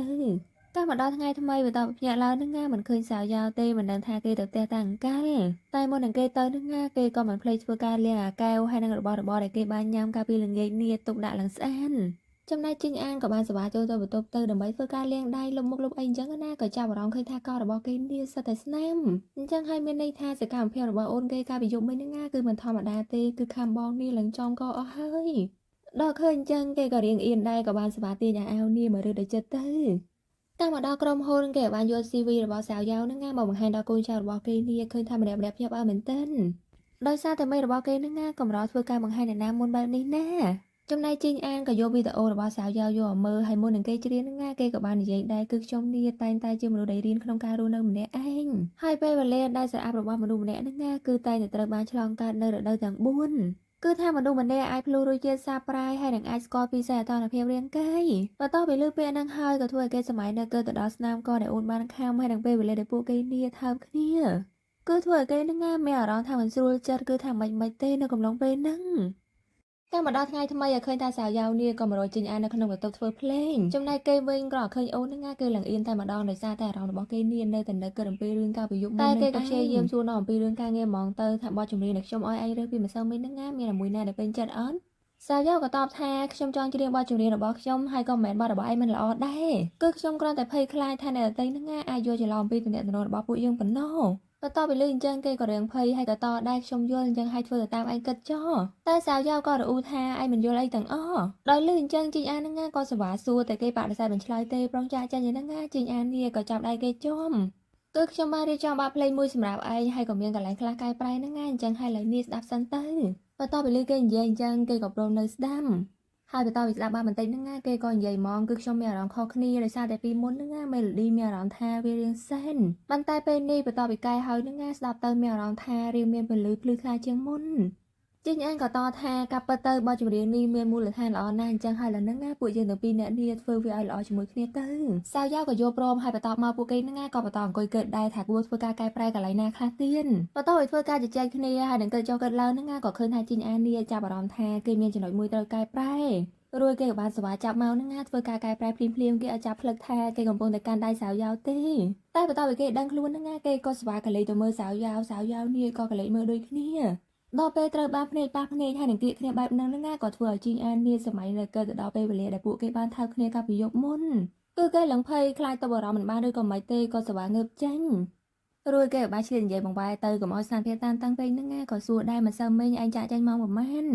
ដោយលើគេសួរអញ្ចឹងសាវយ៉ាវហ្នឹងណាក៏សួរបញ្ជាក់ដែរថាមិនសូវមិញនេះឯងអត់មានចងចាំអីទេមែនជីងអានក៏តបថាតាមមើលទៅហ្នឹងណាប្រហែលជាមិនសូវមិញនេះស្វឹងខ្លាំងពេកមិនដឹងដោយលើគេមិនចាំអញ្ចឹងគេឡើងអន់ចិត្តក៏តថាបន្តពីភ្នាក់ហ្នឹងណាក៏ចាក់ចេញតែម្ដងទៅដោយលើអញ្ចឹងជីងអានក៏រអ៊ូតិចដែរសំណាងហើយដែលវាមិនមែនជារឿងប៉ិនចំណែកសាវយ៉ាវហ្នឹងណាក៏ស្វាសួរដែរឯងនិយាយអីតែគេក៏ប្រកែកថាអត់ទេឥឡូវហ្នឹងណាពួកយើងបន្តធ្វើការថតបទចម្រៀងតទៀតទៅតែមកដល់ថ្ងៃបន្តឃើញថាសាវយ៉ាវហ្នឹងណាក៏បានធ្វើការថតចម្រៀងដោយសារតែទំនុកភ្លេងហើយនឹងបទចម្រៀងគេបរោះហ្នឹងណាក៏ធ្វើឲ្យជីងអាននេះឡើងសប្បាយចិត្តតែម្ដងដោយសារតែទឹកដមគេបរោះមែនតើចំណែកសាវយ៉ាវវិញមូលហេតុដែលគេអាចច្រៀងចម្រៀងនឹងបានល្អហ្នឹងណាក៏ដោយសារតែគេនេះបាននឹកគិតទៅដល់រូបភាពដែលគេបានជជែកគ្នាលេងជាមួយនឹងជីងអានដែលវាជាពេលវេលាមួយដែលគេហ្នឹងណាមានក្តីសុខណាស់អញ្ចឹងហើយទៅធ្វើឲ្យអារម្មណ៍ហើយនឹងការដាក់សម្លេងរបស់គេនេះបានល្អចំណែកជីងអានក៏បានយកបទចម្រៀងនឹងយកមកឲ្យក្រុមការងាររបស់គេបានស្ដាប់ទាំងអស់គ្នាចំណែកក្រុមការងាររបស់គេនឹងណាគឺថាម្នាក់ៗនេះលើលើស្ងៀមព្រមតែម្ដងដោយសារតែបទចម្រៀងព្រោះហើយគេមានទេពកោសល្យខ្លាំងចំណែកជីងអានបន្តពីលើអ្នករាល់គ្នាទៅសើថាបទចម្រៀងនឹងព្រោះខ្លាំងហើយគេនឹងណាពិតជាប្រកែកក្នុងការជ្រើសរើសអ្នកជ្រៀងមែនទែនគឺថាគេនឹងណាឡើងសប្បាយចិត្តហើយនឹងមានមោទនភាពចំពោះអូនណារួចគេក៏បានសប្បាយទេទៅប្រាប់សាវយ៉ាវថាគឺឯងនឹងណាត្រូវបានជ្រើសរើសវគ្គដំបូងហើយប៉ុន្តែអ្នកលើនឹងណាជាសៀវជាគេក៏សួរវិញដែរវគ្គដំបូងអីគេចំណែកជីងអានបន្តពីលឺថាមិនមែនជាអូនហ្នឹងណាគេអត់មានឆ្លើយតបទេហើយចំណែកសៀវជើនេះក៏បជាយាមសួរគេដែរថាលោកជាអ្នកណាតែគេបានតបទេក៏បានទូរស័ព្ទឲ្យឃើញអញ្ចឹងគេក៏រៀងសែនដែលពេលហ្នឹងសាវយ៉ាវក៏បានដើរមកគេក៏សួរដែរថាតើឯងហ្នឹងណាបានចូលរួមក្នុងការជ្រើសរើសរបស់ Star Review Music ហ្នឹងដែរមែនហើយបន្តពីលឺគេថាបានចូលរួមហ្នឹងណាគេក៏សួរហ្មងក្រែងពីមុនឯងបាននិយាយហើយថាឯងមិនច្រៀងទេអីអញ្ចឹងហើយបានជាឯងហ្នឹងណាព្រមត្រឡប់ទៅធ្វើវិញក៏ដោយសារតែគេម្នាក់ហ្នឹង ដោយឃើញគេអន់មុខចុះបន្តអញ្ចឹងសៀវជាក៏និយាយទៀតដែរហេតុបានជាគេអាចធ្វើបានតែចំណែកយើងវិញហ្នឹងមិនអាចធ្វើបានទេថាតើប្រហែលឆ្នាំនេះយើងធ្វើឲ្យឯងវាមិនគ្រប់គ្រាន់ឬក៏យ៉ាងណាសាវយូក៏ប្រកែកថាមិនអញ្ចឹងទេប្រហែលឆ្នាំនេះគឺខ្ញុំពិតជាដឹងគុណឯងណាតែគេក៏តថាអ្វីដែលខ្ញុំចង់បានហ្នឹងវាមិនមែនជាការដឹងគុណទេតែតាមមើលទៅប្រហែលឆ្នាំនេះគឺខ្ញុំហ្នឹងពិតជាគ្មានសមត្ថភាពដែលអាចដើរចូលទៅក្នុងបេះដូងរបស់ឯងបានសោះប៉ុន្តែគេម្នាក់នេះគេទៅតែបង្ហាញខ្លួនទេហើយតែបានជាគេអាចធ្វើបានសាវយ៉ូក៏តថាមិនមែនបែបហ្នឹងទេគឺគេហ្នឹងជាមនុស្សដែលខ្ញុំនេះស្គាល់តាំងតែពីយូរណាស់មកហើយគឺគេគឺជាពលឺនៅក្នុងបេះដូងរបស់ខ្ញុំរហូតមកតែខ្ញុំក៏ធ្លាប់គិតដែរថាប្រហែលជាវាហ្នឹងនឹងមិនអាចមានពលឺបានទេតែពេលនេះមានហើយអញ្ចឹងហើយខ្ញុំចង់សាកល្បងព្រោះបើសិនជាទាំងអស់នេះអាចធ្វើការបង្ហាញបានតាមរយៈតន្ត្រីចំពោះអ្នកដែលអាចឆ្លងកាត់ភាពងងឹតបើទោះបីជាមេស្អាតយ៉ាងណាក៏ដោយហ្នឹងបើសិនជាមាននរណាម្នាក់ដែលគេនេះមានអារម្មណ៍ដឹងអញ្ចឹងហើយវាក៏គ្រប់គ្រាន់ដោយលើគេនិយាយអញ្ចឹងសៀវជាហ្នឹងក៏សួរបញ្ជាក់ដែរថាតើឯងនេះស្រឡាញ់គេមែនអត់សាវយ៉ូក៏ឆ្លើយតបដោយអត់ស្ទាក់ស្ទើរថាពិតណាដោយលើអញ្ចឹងគេក៏សួរទៀតហើយចោះខ្ញុំហ្នឹងវាមានន័យអីសម្រាប់ឯងសាវយ៉ូក៏តបថាគឺឯងហ្នឹងជាមើលតែម្នាក់ដែលខ្ញុំទុកចិត្តបំផុតគឺឯងជាគ្រួសារហើយវាហ្នឹងនឹងបែបហ្នឹងរហូតតទៅដោយលើគេនិយាយអញ្ចឹងគេឡើងយំហើយក៏ព្យាយាមនិយាយដែរកាប់ទៅហ្នឹងគឺយើងមិនហ៊ានឲ្យឯងនេះស្រឡាញ់យើងវិញទេប៉ុន្តែនៅពេលដែលមើលទៅហ្នឹងឃើញថាឯងនេះងាយស្រួលចំពោះគេណាហើយវាហ្នឹងក៏ជារឿងដែលយើងនេះខកចិត្តបំផុតដែលយើងខំបងឯងរាប់ឆ្នាំដែលវាគឺជារឿងដែលគ្មានតម្លៃសោះគឺឯងហ្នឹងបានបំផ្លាញទឹកចិត្តរបស់ខ្ញុំហើយរួចគេក៏បានសវ៉ាដើរចេញទៅចំណែកសាវយ៉ៅហ្នឹងក៏ពិបាកចិត្តដែរព្រោះថាគេមិនបានស្រឡាញ់អញ្ចឹងហើយមានតែនិយាយការពិតបែបហ្នឹងរួចគេក៏បានដើរមកខាងក្រៅម្នាក់ឯងហើយក៏សម័យនៅគិតនៅកំឡុងពេលដែលគេហេវហ្នឹងគឺមានតែសាវជាហ្នឹងហើយជាអ្នកយកអាហារឲ្យគេញ៉ាំដែលពេលហ្នឹងក៏មានបរិបពីរអ្នកដើរចូលមកដល់និយាយថាឥឡូវហ្នឹងសិតតែមានជំនួយការយកអាហារឲ្យញ៉ាំទៀតរួចគេក៏ផាត់នំនឹងចេញមកចាប់សាវជាជាប់ហើយគេហ្នឹងក៏បន្តទៅវៃធ្វើបាបសាវយ៉ៅដល់ឃើញអញ្ចឹងគេក៏មិនអាចឈរមើលបានដែរសៀវជាហ្នឹងក៏សប្បាយរួចពួកគេចេញហើយក៏សួរសាវយ៉ៅដែរឯងអត់អីទេត្រូវអត់ចំណែកពីរអ្នកនឹងបន្តពីឃើញពួកគេការពារគ្នាអញ្ចឹងណាគេក៏មិនຕົកដែរក៏បន្តធ្វើការវាយពួកគេតទៀតបន្តពីសម័យដល់ហេតុការណ៍នឹងហើយនឹងពេលបេដេសៀជាបាននិយាយថាគឺឯងស្រឡាញ់គេហើយចោះខ្ញុំវិញឯងគិតយ៉ាងណាគឺថាគេនឹងកាន់តែសែមែនតើណយគឺពិបាកក្នុងខ្លួនមែនតើរួចគេក៏បានសវ៉ាទេទៅជីងអាននឹងដល់និយាយដែរឯងនៅណាខ្ញុំចង់ជួបឯងបន្តិចប៉ុន្តែក្រោយមកគេបានមកដល់ហើយក៏បានយកទឹកផ្អែមៗនឹងយកមកផ្ញើរួចក៏សួរនាំមានរឿងអីសាវយ៉ៅក៏តបរឿងរបស់សៀវជានឹងប្រហែលជាគេនេះមិនអាចធ្វើជាមិត្តរបស់ខ្ញុំទៀតទេបន្ទាប់ពីលឺអញ្ចឹងជីងអានហ្នឹងក៏សួរនាំដែរដោយសារតែអីហើយនៅពេលដែលឃើញគេមិនឆ្លើយតបហ្នឹងក៏សួរបញ្ជាក់ទៀតថាតើគេនេះសំខាន់ខ្លាំងណាស់សម្រាប់ឯងត្រូវអន់សាវយ៉ៅក៏តបកាលពេលពិភពលោករបស់ខ្ញុំខ្មៅងងឹតហ្នឹងគឺថាគេនេះខំប្រឹងប្រែងក្នុងការជួយខ្ញុំណាព្រោះរាល់ពេលដែលខ្ញុំឃ្លានគេតែងតែលួចយកអាហារមកឲ្យខ្ញុំញ៉ាំហើយរាល់ពេលដែលខ្ញុំត្រូវបានអ្នកដទៃវាយហ្នឹងគេតែងតែយករាងកាយរបស់គេនេះមករកខ្ញុំរហូតដោយសារតែមានគេពេលហ្នឹងហើយទៅធ្វើឲ្យខ្ញុំហ្នឹងអាចទ្រាំទ្ររហូតមកដល់ពេលនេះហើយមួយវិញទៀតមិនថាទៅណាមកណាទេតែតែមានវត្តមានគ្នាទៅវិញទៅមកប្រហែលលើកនេះគឺខ្ញុំហ្នឹងនឹងត្រូវបាត់បង់គេហើយបន្ទាប់ពីស្ដាប់រឿងរ៉ាវហ្នឹងហើយជីងអានហ្នឹងប្រងយកដៃទៅអោបគេហើយប៉ុន្តែគេហ្នឹងក៏នឹកគិតឃើញវិញក៏បានទៅយកដៃនេះយកមកដាក់លើស្មារួចគេក៏បាននិយាយថាដល់ពេលភ្លាមបែបហ្នឹងគឺវាហ្នឹងធ្វើឲ្យខ្ញុំស្អប់អាពេលវេលាហ្នឹងណាបន្តិចក្រោយមកពួកគេក៏បានដើរចេញពីកន្លែងហ្នឹងឃើញថាសាវយ៉ៅហ្នឹងដូចជាគ្មានពលឹងពលែអីទេដែលមិនមើលផ្លូវសោះដែលពេលហ្នឹងសាប់តែមានកង់មកពីណាទេជីមកហ្នឹងប៊ីនឹងប៉ះគេហើយជីងអាននេះក៏បានសវ៉ាទៀងគេកិច្ចហើយពួកគេឡើងអោបគ្នាជាប់ចំណែកជីងអានបន្តទៅឃើញពួកគេនៅគៀកគ្នាហើយក៏ខ្សែភ្នែកដែលសាវយ៉ូសម្លឹងមើលមកគេហើយហ្នឹងស្រាប់តែគេមានអារម្មណ៍ថាដូចជាគេនេះគៀកជាមួយនឹងសាវយ៉ូពេកក៏បានថយបន្តិចដោយគេបាននិយាយថាឥឡូវហ្នឹងខ្ញុំទៅយកឡានសិនឯងរងចាំហ្នឹងហើយដោយឃើញអញ្ចឹងសាវយ៉ូហ្នឹងក៏បានគិតដែរថាតើឯងនេះពិតជាអត់ចង់ចាំរឿងកាលពីយប់មុនឬមួយក៏ឯងមិនចង់ចាំវាបន្តិចក្រោយមកពួកគេក៏បានត្រឡប់មកដល់ផ្ទះហើយជីងអានហ្នឹងក៏នាំគេចូលមកក្នុងបន្ទប់ហើយនិយាយដែរឥឡូវហ្នឹងឯងគេនៅទីនេះទៅកុំគិតច្រើនអីហើយគេប្រងដើរចេញហ្នឹងសាវយ៉ៅនេះក៏ចាប់អាវគេជាប់ហើយគេសួរដែរចោះឯងវិញជីងអានក៏តបថាគឺខ្ញុំហ្នឹងទៅគេនៅបន្ទប់ទទួលភ្ញៀវហើយក៏ត្រូវមានការងារបញ្ចប់ដែរចំណែកឯងវិញហ្នឹងប្រញាប់គេដែរទៅដែលមើលសកម្មភាពរបស់គេទៅគឺគេនេះកំពុងព្យាយាមគេចវេពីសាវយ៉ៅដែលកាប់ទៅគឺគេក៏ឆ្ងល់នឹងអារម្មណ៍របស់គេដែរព្រោះរាល់ពេលដែលគេនៅក្បែរសាវយ៉ៅហ្នឹងគេមិនអាចគ្រប់គ្រងអារម្មណ៍របស់ខ្លួនឯងបានសោះអញ្ចឹងហើយទៅធ្វើឲ្យគេនេះតែងតែព្យាយាមគេចវេហើយនឹងនៅឲ្យឆ្ងាយចំណែកសាវយ៉ៅវិញហ្នឹងមិនបានដឹងទេក៏គិតក្នុងចិត្តដែរថាតើគេនេះស្អប់ខ្ញុំខ្លាំងណាស់ហ្នឹងមែនដល់ពេលអញ្ចឹងទៅធ្វើឲ្យគេហ្នឹងកាន់តែពិបាកចិត្តមានបញ្ហាជាមួយមិត្តភ័ក្តិមករកមិត្តភ័ក្តិចាស់ហើយហ្នឹងបែរជាគេនេះបង្ងើយកន្តើយអញ្ចឹងទៀតចំណែកជីងអានវិញហ្នឹងគេមកធ្វើការតែឃើញថាគេនេះគ្មានអារម្មណ៍ធ្វើការទេរវល់ទៅសម័យនៅគិតទៅដល់រឿងសាវយ៉ៅហ្នឹងឯងគឺរូបភាពដែលសាវយ៉ៅធ្វើការចាប់ដៃគេខាត់មុនហ្នឹងគឺធ្វើឲ្យគេនេះនៅដកជាប់នឹងភ្នែករហូតដោយសារតែកសែភ្នែកនិងទឹកមុខរបស់គេពេលហ្នឹងឡើងកំសត់បន្ទាប់ពីនៅគិតដល់ពេលហ្នឹងហើយហ្នឹងបើជាធ្វើឲ្យគេនេះអង្គុយលេបទៅមាត់មិនដឹងថាគិតដល់ណាទេរួចគេក៏ទៅបន្តនៅគិតនៅកំឡុងពេលដែលពួកគេនេះថើបគ្នាទៀត បន្តិចក្រោយមកក៏មានភ្លៀងហើយផ្គរឡើងខ្លាំងមែនទែនធ្វើឲ្យសៅយ៉ៅហ្នឹងភ័យខ្លាចណាស់គេមិនលក់ទេដោយឃើញអញ្ចឹងជីងអានក៏បានសប្បាយចូលទៅមើលឃើញគេកំពុងតែអង្គុយភ័យហ្នឹងក៏បានតែអោបរួចក៏បានបើកភ្លើងដល់និយាយដែរគឺខ្ញុំនៅទីនេះអញ្ចឹងហើយឯងកុំខ្លាចអីគ្មានអ្នកណាហ៊ានមកធ្វើបាបឯងទេចំណែកសៅយ៉ៅវិញបន្ទាប់ពីឃើញបងមកអោបអញ្ចឹងគេលង្កក្តៅឲ្យគេហ្នឹងក៏គេងកាយទ្រូងបងហ្នឹងទៅបន្តិចក្រោយមកគេបានដាក់សៅយ៉ៅគេងហើយចំណែកគេហ្នឹងចេញទៅយកទៅដោះគោហើយបន្ទាប់ពីចូលមកឃើញគេកំពុងតែគេងមើលអញ្ចឹងណាគេក៏បានសវ៉ាឡើងមកគេងក្បែររួចគេក៏បានសវ៉ាអោបហើយគិតថាតើឯងនឹងជួបប្រទះបញ្ហាអ្វីខ្លះទៅធ្វើឯងនេះមានសភាពបែបនេះចំណែកសៅយ៉ាវិញបន្ទាប់ពីត្រូវបានគេអោបហើយនឹងឃើញថាគេហាក់មានអារម្មណ៍កក់ក្ដៅគឺគេនេះនៅតែបន្តរួល100ជីងអាននឹងថែមទៀតចំណែកជីងអានវិញនឹងក៏កាន់តែអោបគេអញ្ចឹងហើយមានន័យថាមកយប់ទល់ភ្លឺនឹងពួកគេគេងអោបគ្នាបន្តិចក្រោយមកបន្ទាប់ពីគេភ្ញាក់ឡើងឃើញថាគេកំពុងតែគេងកាយទ្រូងជីងអាហ្នឹងគឺថាគេក៏សប្បាយអោគេនេះកាន់តែណែនថែមទៀតហើយច្រមុះរបស់គេហ្នឹងក៏បន្តឈ្មោះលើរាងកាយរបស់ជីងអានហាក់ដូចជាគេនេះពិតជាកក់ក្ដៅណាស់ពេលដែលបាននៅក្បែរបងអញ្ចឹងកាលមកដល់ថ្ងៃថ្មីបន្ទាប់ពីភ្ញាក់ឡើងហ្នឹងគេក៏បានចូលមកខាងក្រោមដើម្បីរកជីងអានតែអត់ឃើញគេសោះដែលពេលហ្នឹងសារគេផ្ញើសារមកថាតាក់ទងនៅអ្វីៗនៅលើតុហ្នឹងជារបស់របរប្រើប្រាស់ប្រចាំថ្ងៃឯងអាចយកប្រើបានហើយបន្តិចទៀតហ្នឹងទៅខ្ញុំចេញពីធ្វើការចាំខ្ញុំមកយកឯងទៅញ៉ាំអាហារឆ្ងាញ់ហើយបន្តមកចាំពួកយើងហ្នឹងទៅបន្តធ្វើការអនុវត្តបទភ្លេងតបន្ទាប់ពីឃើញសារហ្នឹងហើយគេឡើងរំភើបរួចគេក៏បានមកមើលអ្វីៗដែលគេបានរៀបចំឲ្យហ្នឹងគឺមានសម្លៀកបំពាក់មាននំកញ្ចក់កញ្ចប់អីឲ្យគេច្រើនមែនទែនដែលពេលហ្នឹងគេចាប់អារម្មណ៍ឃើញមានកសែងមួយមានតែសេះអសរលឿនហ្នឹងក៏ធ្វើឲ្យគេសម័យនៅគិតទៅដល់កាលពីពេលយុគមីនីគេសវ៉ាអោបបងគេគឺថាគេកាន់តែរំភើបរួចក៏បានគិតដែរថាតើឯងហ្នឹងមិនបានស្អប់ខ្ញុំទេត្រូវអន់រួចគេក៏បានឆាតបងដល់និយាយដែរខ្ញុំមិនចង់នៅតែឯងទេខ្ញុំអាចទៅរកឯងបានអន់បន្តិចក្រោយមកគេបានមករកជីងអានដល់កន្លែងធ្វើការអញ្ចឹងណាជីងអានក៏បានឆាតមកដែរថាឯងដល់នៅដោយសារតែពេលនេះស្រាប់តែមានប្រជុំបន្តអញ្ចឹងហើយឯងហ្នឹងទៅរងចាំខ្ញុំនៅការិយាល័យសិនទៅដែលពេលហ្នឹងអតីតមើលរួមការងាររបស់គេហ្នឹងដើរចូលមកក៏សួរដែរលោកមកទីនេះធ្វើអីឬមួយក៏ចង់មកធ្វើការវិញហើយខ្ញុំនេះក៏ឃើញថាលោកហ្នឹងប្រកែបកប់ចិត្តចៅជីងអានណាដោយឃើញគេបន្តតហ្នឹងគេក៏បានបន្ថែមទៀតថាចូលធ្វើពោលទៅគឺខ្ញុំនេះក៏ឃើញថាលោកគ្រូជីងអាហ្នឹងក៏ជ្រើសរើសលោកហើយដែលការពិតទៅហ្នឹងលោកក៏មិនធម្មតាដែរដែលអាចយកឈ្នះគាត់បានរួចគេក៏នាំសៅយ៉ៅហ្នឹងឡើងទៅខាងលើកន្លែងអុកហ្វ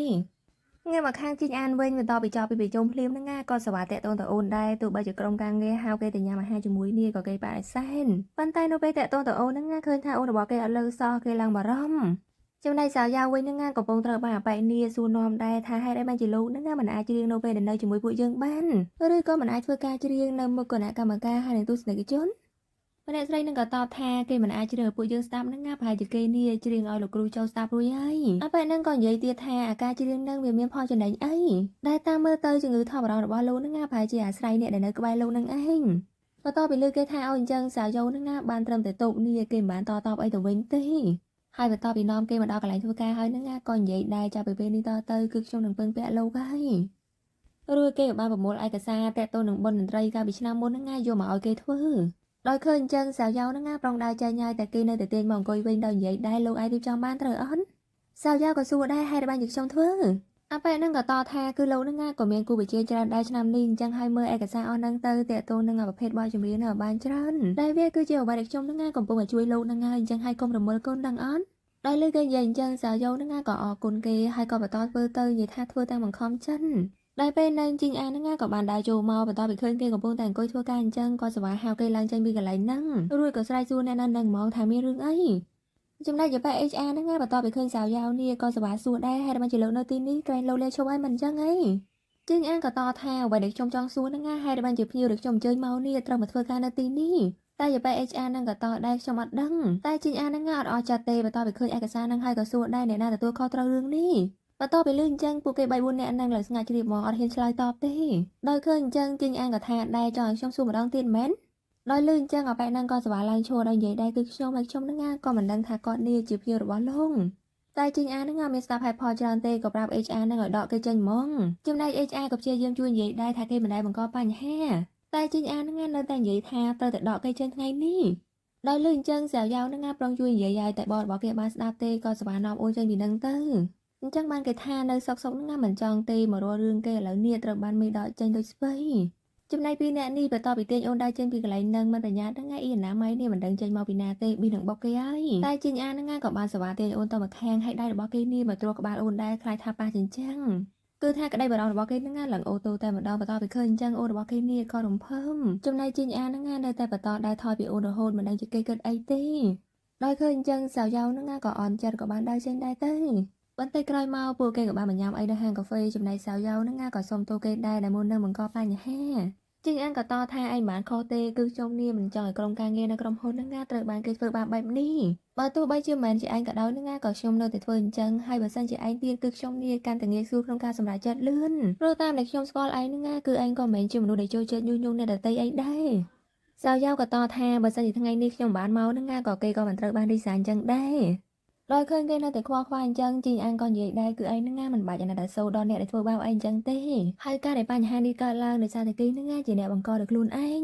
អញ្ចឹងហើយវាគ្មានពាក់ព័ន្ធឯងជាមួយនឹងឯងទេឯងមិនចាំបាច់ទទួលខុសត្រូវបើនិយាយឲ្យត្រូវទៅគឺភាពចិត្តល្អរបស់ឯងនឹងមិនគួរណាខ្ជិះខ្ជាយទៅលើមនុស្សដែលគ្មានតម្លៃបែបនេះទេបន្ទាប់ពីលឺអញ្ចឹងគេក៏ងក់ក្បាលយល់ស្រមចំណែកជីងអានក៏សប្បាយហុចនំយកមកឲ្យគេញ៉ាំហើយនិយាយដែរមិនសូវមិញហ្នឹងឯងអត់បានញ៉ាំរបស់ផ្អែមពេញមួយថ្ងៃហើយដែលពេលហ្នឹងពួកគេក៏លូកដៃទៅយកกระดาษហ្នឹងតាណាគ្នាធ្វើឲ្យប៉ះដៃហើយជីងអាននេះក៏សប្បាយដកដៃយ៉ាងលឿនបន្ទាប់ពីឃើញអញ្ចឹងសៅយ៉ៅហ្នឹងមានអារម្មណ៍ថាមិនសប្បាយចិត្តទៀតហើយងាកមកខាងសៀវជាវិញឃើញថាគេនេះក៏បារម្ភពីសៅយ៉ៅដែរប្រុងឆាទៅគេហើយតែមិនដាច់ចិត្តសោះរួយក៏បានជួយអខិតបានព័ត៌មានទាក់ទងនឹងកម្មវិធីដែលគេធ្វើការច្រៀងហ្នឹងយកមកមើលដែរទៅគឺថាគេនៅតែបារម្ភតែដោយសារតែគេរវល់អោនមើលទូរស័ព្ទមិនបានមើលផ្លូវហ្នឹងក៏ប៉ះជាមួយនឹងបុរសម្នាក់អពេលហ្នឹងក៏ថាឲ្យអញខ្វាក់ភ្នែកទេអីតែបន្ទាប់ពីមើលចុះមើលឡើងហ្នឹងគឺជាសៀវជាគេក៏ស្គាល់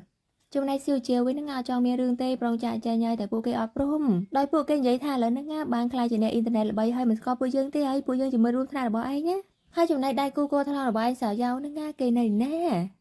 ាក្រែងពួកឯងទាំងពីរនាក់ហ្នឹងជាមិត្តសម្លាញ់នឹងគ្នាមិនអញ្ចឹងហើយដល់ពេលអញ្ចឹងទៅហ្នឹងយើងពិតជានឹកគេណាព្រោះនៅពេលដែលយើងធ្វើឲ្យគេយំហ្នឹងគឺយើងនេះវារីករាយ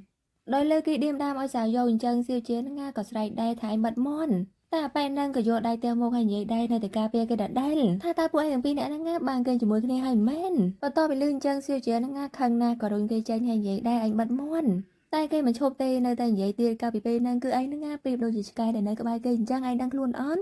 ់ប៉ុន្តែនិយាយទៅរាល់ពេលដែលយើងរំលឹកពីគេហ្នឹងយើងនឹកគេណាឥឡូវនេះលេខទូរស័ព្ទគេប្រហែលយើងចង់តាក់ទងទៅបន្តិចសៀវជាក៏ថាឲ្យគឺគេឥឡូវហ្នឹងបានចុះហត្ថលេខាជាតារាចម្រៀងហើយចំណែកឯងវិញហ្នឹងមកធ្វើការព្រុសដាក់យើងដូចជាឆ្កែបែបនេះអញ្ចឹងហីគឺថាពួកឯងហ្នឹងមិនអាចធ្វើអ្វីបានទេបានត្រឹមតែធ្វើជាមនុស្សសម្រាមបែបនេះដោយលើគេថាឲ្យអញ្ចឹងបែបហ្នឹងក៏ខឹងក៏បានដើរគេមេដៃងាកមកខាងសៅយ៉ៅវិញឃើញថាជីងអានហ្នឹងក៏បាននាំគេមកលើឆាកសម្រាប់ការសម្ដែងបន្ទាប់អញ្ចឹងហើយឥឡូវនេះមិនហ្នឹងឯងឡើងមកខាងលើបន្តិចទៅដើម្បីឲ្យដឹងថាមានអារម្មណ៍បែបម៉េចដោយឃើញគេស្ទាក់ស្ទើរជីងអានហ្នឹងក៏សប្បាយទាញដែរគេឡើងតែវាចាយដនអីហ្នឹងជើងរបស់គេរអិលធ្វើឲ្យគេនេះបោកជីងអានមួយទំហឹងចំណែកជីងអានរាល់ពេលដែលពួកគេនៅក្បែរគ្នាឬក៏ប៉ះពាល់គ្នាហ្នឹងគឺគេនេះព្យាយាមដើរថយចេញរហូតដោយឃើញអញ្ចឹងសៅយ៉ៅហ្នឹងឡើងចង់យំហើយក៏សួរដែរថាតើឯងនេះមានអារម្មណ៍ថារំខានខ្លាំងណាស់មែននៅពេលដែលខ្ញុំប៉ាតែគេក៏ប្រកែកថាមិនមែនបែបហ្នឹងទេគឺខ្ញុំហ្នឹងមិនបានរំខានអីទេគឺខ្ញុំគ្រាន់តែភ័យខ្លាចដោយលឺអញ្ចឹងសៅយ៉ៅក៏តថាខ្ញុំយល់ហើយរួចគេក៏បានសប្បាយដើរចេញទៅបន្តិចក្រោយមកតទៅពីគេត្រឡប់មកដល់ផ្ទះហ្នឹងជីងអាននេះប្រងទៅចាប់ដៃគេហើយតែគេអត់ឲ្យកាន់ទេដោយនិយាយថារាត្រីសួស្ដីដល់ឃើញអញ្ចឹងគេក៏រៀងសែកដែរហាក់ដូចជាអារម្មណ៍របស់គេហ្នឹងបែងចែកអត់តន់ដាច់ទេថាអារម្មណ៍របស់គេគិតលើសៅយ៉ៅនេះគឺជាអីរួចគេក៏បានស្វាយយកស្រាមកផឹកហើយបន្ទាប់មកក៏ដើរទៅរកអាសភៅដែលគេហ្នឹងទុករូបថតកាលពីក្មេងរបស់គេយកមកមើលបន្ទាប់ពីមើលហើយហ្នឹងគឺថាគេនេះកាន់តែសែកទៀតហើយមិនដឹងថាគិតបែបម៉េចតែមកដល់ថ្ងៃថ្មីជាថ្ងៃដែលគេនឹងត្រូវមកធ្វើការបង្ហាញខ្លួនដើម្បីឲ្យគណៈកម្មការស្ដាប់ហើយនឹងជ្រើសរើសដែលកំឡុងពេលហ្នឹងក៏ឃើញថាសៀវជានឹងក៏បានមកលួចមើលដែរចំណែកសៅយ៉ៅវិញនឹងគេក៏នៅតែមានអារម្មណ៍ភ័យដែរតែគេព្យាយាមទុំរួចក៏ចាប់ផ្ដើមធ្វើការច្រៀងឃើញថាដំបូងនឹងគេអាចច្រៀងបានតែគេច្រៀងបានបន្តិចទេក៏ឈប់ទៅដោយសារតែគេនឹងចាប់ផ្ដើមភ័យហើយមើលឃើញអ្នករាល់គ្នានេះព្រិលដល់ឃើញអញ្ចឹងអ្នកដែលចូលរួមនឹងក៏ឆ្ងល់ដែរហើយដល់បានជាគេឈប់ឬមួយក៏គេភ្លេចប្រូលហើយមួយវិញទៀតហេតុតែបានជាគេពាក់ម៉ាស់ហើយគេហ្នឹងមិនមែនជាអ្នកច្រៀងទេអីគ្រាន់តែធ្វើម៉ត់មហមមិនដឹងបើសិនជាអញ្ចឹងដែរលងាចាក់ចេញទៅមិនបាច់នៅច្រៀងទេខ្ជិះពេលវេលារបស់ពួកយើងបន្ទាប់ពីលើពាក់បែបហ្នឹងធ្វើឲ្យគេហ្នឹងសម័យនៅកើតទៅដល់កាលពីគេនៅក្មេងនេះត្រូវបានសត្វដតីធ្វើបាបគេហ្នឹងគេចាប់ផ្ដើមមានអាជំងឺថប់អារម្មណ៍នឹងទៀតហើយគឺធ្វើឲ្យគេហ្នឹងភ័យខ្លាចមែនតើមិនអាចប្រឈមមុខជាមួយនឹងអ្នករាល់គ្នាបានទេរួចក៏បានសវ៉ាដើរចេញទៅបន្តិចក្រោយមកកម្មវិធីហ្នឹងក៏បានបញ្ចប់ហើយគេព្យាយាមតាក់ទងទៅដែរហ្នឹងតែសៅយ៉ៅអត់លើកសោះដោយឃើញអញ្ចឹងមេរបស់គេក៏សួរដែរថាគេមានរឿងអីប្រកាសឥឡូវនេះជីងអានក៏តបថាចាំនិយាយពេលក្រោយហើយគេនឹងក៏នៅតែបន្តហើយក៏បានសប្បាយដើរទៅរកសៅយ៉ៅទៅចំណែកសៅយ៉ៅវិញនឹងកំពុងតែដើរសែម្នាក់ឯងឃើញថាមេរបស់គេសៀវជានេះក៏ដើរតាមបន្តិចក្រោយមកឃើញថាគេមកអង្គុយផឹកម្នាក់ឯងឃើញថាចិត្តអស់មកដល់ហើយឡើងសវឹងហើយដោយឃើញអញ្ចឹងសៀវជានឹងក៏បារម្ភតែក៏អត់ហ៊ានមកសួរនាំដែរបានត្រឹមតែមកអង្គុយក្បែរ ចំណែកចេញអានវិញនឹងព្យាយាមតាក់ទងគេមិនបានសោះគឺគេនេះបារម្ភខ្លាំងមែនទែនក៏បានសវ៉ាទេទៅសៀវជាតែម្ដងសួរថាគេនៅណាសៀវជាក៏ថាឲ្យបើសិនជាខ្ញុំដឹងនឹងហេតុអីបានខ្ញុំនេះត្រូវប្រាប់លោកចេញអានក៏តបគឺខ្ញុំនឹងយល់ច្បាស់អំពីរបៀបលួងលោមគេនេះជាងលោកអញ្ចឹងឲ្យប៉ុណ្ណឹងគ្រប់គ្រាន់អត់បន្ទាប់ពីលឺអញ្ចឹងគេក៏មិនប្រកែកដែរក៏បានបន្ថែមទៀតថាគឺខ្ញុំក៏មានរឿងចង់និយាយជាមួយនឹងលោកផ្ទាល់ដែរមកបន្ទាប់ពីចប់ទូរស័ព្ទក៏បានមកអង្គុយក្បែរសាវយ៉ាវហើយសាវយ៉ាវនឹងក៏ឃើញគេក៏និយាយដែរជាចុងក្រោយនឹងនៅតែមិនអាចរៀងបានដែរពេលមុននឹងគឺខ្ញុំនឹងខំអួតប្រាប់ឯងថាធ្វើបានតែឥឡូវនេះនៅតែមិនបានអញ្ចឹងហើយប្រហែលជាពេលនេះឯងមើលមកខ្ញុំនឹងគួរអស់សម្ដេចណាត្រូវអន់សៀវជាក៏តថាវាគ្មានហេតុផលអីដែលយើងត្រូវនិយាយអញ្ចឹងទេហើយការដែលឯងអាចឡើងទៅឈរនៅកន្លែងនឹងបានគឺឯងនឹងក្លាហានខ្លាំងហើ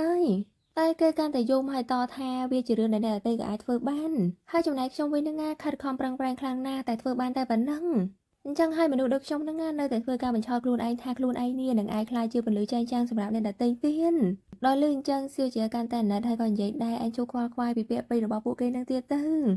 ៅចំណែកសាយោនឹងអាចបានស្ដាប់គេទេនៅតែបន្តធ្វើការលើកស្រាផឹកហើយគេនឹងផឹកខ្លាំងពេករហូតដល់ស្វឹងស្លាប់ទៅដែលពេលនឹងជីងអានក៏បានមកដល់ហើយក៏សួរដែរថាគេនឹងតែងតែផឹកបែបហ្នឹងមែនដោយលើគេសួរអញ្ចឹងសៀវជាក៏ថាឲ្យដែរក្រែងលោកនិយាយថាលោកស្គាល់គេច្បាស់ហើយហើយមិនសួរខ្ញុំដោយលើគេនិយាយខ្លាំងអញ្ចឹងជីងអានក៏ថាឲ្យដែរកាលពីមុននឹងជួបគ្នាលោកដូចជាមានជីវធម៌ជាងនេះសៀវជាក៏តបព្រោះពេលហ្នឹងខ្ញុំគិតថាលោកនេះជាចៅហ្វាយរបស់គេជាចៅហ្វាយដែលមានទេពកោសល្យម្នាក់ព្រោះខ្ញុំមិនរំពឹងថានឹងមានហេតុផលអីលាក់បាំងអញ្ចឹងទេដោយលើគេនិយាយមួយវាយពេលអញ្ចឹងជីងអានក៏ថាហ្មងទៅចង់និយាយអីនិយាយទៅត្រង់មកសៀវជាក៏និយាយថាការដែលលោកមកចិត្តខ្ញុំកាលពីពេលមុនហ្នឹងដោយសារតែចង់ដឹងរឿងពីអតីតកាលរបស់សាវយ៉ាវហើយនឹងទំនាក់ទំនងរបស់ពួកយើងគឺលោកចង់យកគេចេញពីខ្ញុំមែនជីងអានក៏តបថាទាំងអស់ហ្នឹងខ្ញុំក៏មិនប៉ាសែនដោយលើអញ្ចឹងគេក៏និយាយទៀតការប្រឹងប្រែងរបស់ខ្ញុំ10ឆ្នាំនេះគ្មានបានសម្រេចអីទេតែចំពោះលោកវិញហ្នឹងមិនបានប្រឹងប្រែងទេតែលោកអាចសម្រេចវាបានអញ្ចឹងហើយលោកក៏ថាលោកហ្នឹងនឹងឈ្នះខ្ញុំហើយត្រូវអត់ជីងអានក៏តថាគឺវាបែបហ្នឹងហើយដោយសារតែអ្វីដែលខ្ញុំបានដឹងហ្នឹងគឺលោកនេះចង់កែប្រែគេហ្នឹងឲ្យខ្លាយជាមនុស្សដែលលោកចង់បានព្រោះលោកគិតថាការដែលលោកជួយសង្គ្រោះគេហ្នឹងគឺជាអ្វីដែលគេត្រូវការប៉ុន្តែសាវយ៉ាវហ្នឹងមិនត្រូវការអ្នកណាជួយសង្គ្រោះគេបែបហ្នឹងទេព្រោះអ្វីដែលគេត្រូវការហ្នឹងគឺជាចំណុចស្នូលមួយដែលមានស្ថិរភាពអញ្ចឹងហើយវាអាចបញ្ជាក់បានហើយគឺលោកហ្នឹងមិនអាចធ្វើបានទេតែខ្ញុំអាចធ្វើបានតែគេមិនយល់ស្របទេក៏បានសវ៉ាទេតបដល់និយាយដែរគឺពួកយើងទាំងពីរនាក់ហ្នឹងស្គាល់គ្នាហើយនឹងពឹងពាក់គ្នារយៈពេល10ឆ្នាំជាងហើយអញ្ចឹងហើយក្នុងពិភពលោករបស់គេហ្នឹងគឺមានតែខ្ញុំទេដែលស្គាល់គេច្បាស់ដូច្នេះហើយលោកគិតថាលោកហ្នឹងមានលក្ខណៈសម្បត្តិអីខ្លះដែលនិយាយអញ្ចឹងជីងអានក៏តទៀតថាកាលពីមុនពេលដែលខ្ញុំបង្ហាញខ្លួនហ្នឹងវាអាចបែបហ្នឹងតែខ្ញុំក៏អរគុណលោកដែរសម្រាប់រយៈពេលប្រហែលថ្ងៃដែលមើលថែគេដូច្នេះហើយចាប់ពីពេលនេះតទៅគឺខ្ញុំនឹងទទួលខុសត្រូវរឿងរ៉ាវរបស់គេទាំងអស់សៀវជាក៏តទៀតគឺខ្ញុំស្រឡាញ់គេខ្ញុំពេញចិត្តមើលថែគេហើយចំពោះទំនាក់ទំនងរបស់លោកហើយនឹងគេវិញហ្នឹងគ្រាន់តែជាទំនាក់ទំនងកាលពីក្មេងប៉ុណ្ណោះវាយូរឆ្នាំហើយអញ្ចឹងហើយរឿងរបស់ខ្ញុំហើយនឹងគេហ្នឹងវាជារឿងពួកយើងផ្ទាល់ទេអញ្ចឹងហើយលោកមិនបាច់ចាំបាច់អរគុណរួចគេក៏បានសវ៉ាលើសាវយ៉ាវដើម្បីត្រឡប់ទៅផ្ទះអញ្ចឹងណាតែសាវយ៉ាវនេះក៏រុញគេចេញហើយនិយាយដែរខ្ញុំអាចធ្វើវាដោយខ្លួនឯងដោយឃើញអញ្ចឹងជីងអាហ្នឹងក៏បានសវ៉ាតាអោបតែគេនេះនៅតែព្យាយាមរុញចេញដោយនិយាយថាខ្ញុំអាចធ្វើខ្លួនឯងបានតែគេនៅតែទាញយកមកអោបទៀតដោយនិយាយថាប្រហែលថ្ងៃនេះគឺគេនឹងស្នាក់នៅផ្ទះរបស់ខ្ញុំអញ្ចឹងហើយមុនពេលដែលគេឡើងលើឆាកហ្នឹងគឺខ្ញុំក៏មិនអនុញ្ញាតឲ្យនរណានេះមករំខានគេដូចគ្នារួចគេក៏បានសវ៉ានាំសាវយ៉ាវហ្នឹងដើរចេញទៅចំណែកសៀវជានេះបានត្រឹមតែឈរយំព្រោះគេខំធ្វើអ្វីៗគ្រប់យ៉ាងហ្នឹងដើម្បីសាវយ៉ាវតែគេនេះមិនស្មើនឹងអ្នកដែលទៅមកបន្តិចក្រោយមកពួកគេក៏បានមកដល់ផ្ទះហើយសាវយ៉ាវហ្នឹងក៏សវ៉ារុញគេចេញដែរថាខ្ញុំអាចធ្វើខ្លួនឯងដោយឃើញអញ្ចឹងជីងអាហ្នឹងក៏រៀងខឹងក៏សវ៉ាឡើងពីលើគេក៏សួរដែរហេតុបានជាថ្ងៃនេះឯងព្យាយាមរុញខ្ញុំចេញសាវយ៉ាវក៏តថាគឺជាឯងទេជាអ្នកព្យាយាមរុញខ្ញុំចេញហើយបានជាឯងមកបន្ទោសខ្ញុំជីងអាក៏សួរទៀតតែឯងហ្នឹងបានទៅជាមួយគេថាតើឯងនេះចូលចិត្តគេមែនតែគេក៏កវីក្បាលដោយឃើញអញ្ចឹងជីងអាក៏សួរទៀតគឺមុនហ្នឹងឯងឲ្យគេប៉ះតែឯងមិនឲ្យខ្ញុំប៉ះ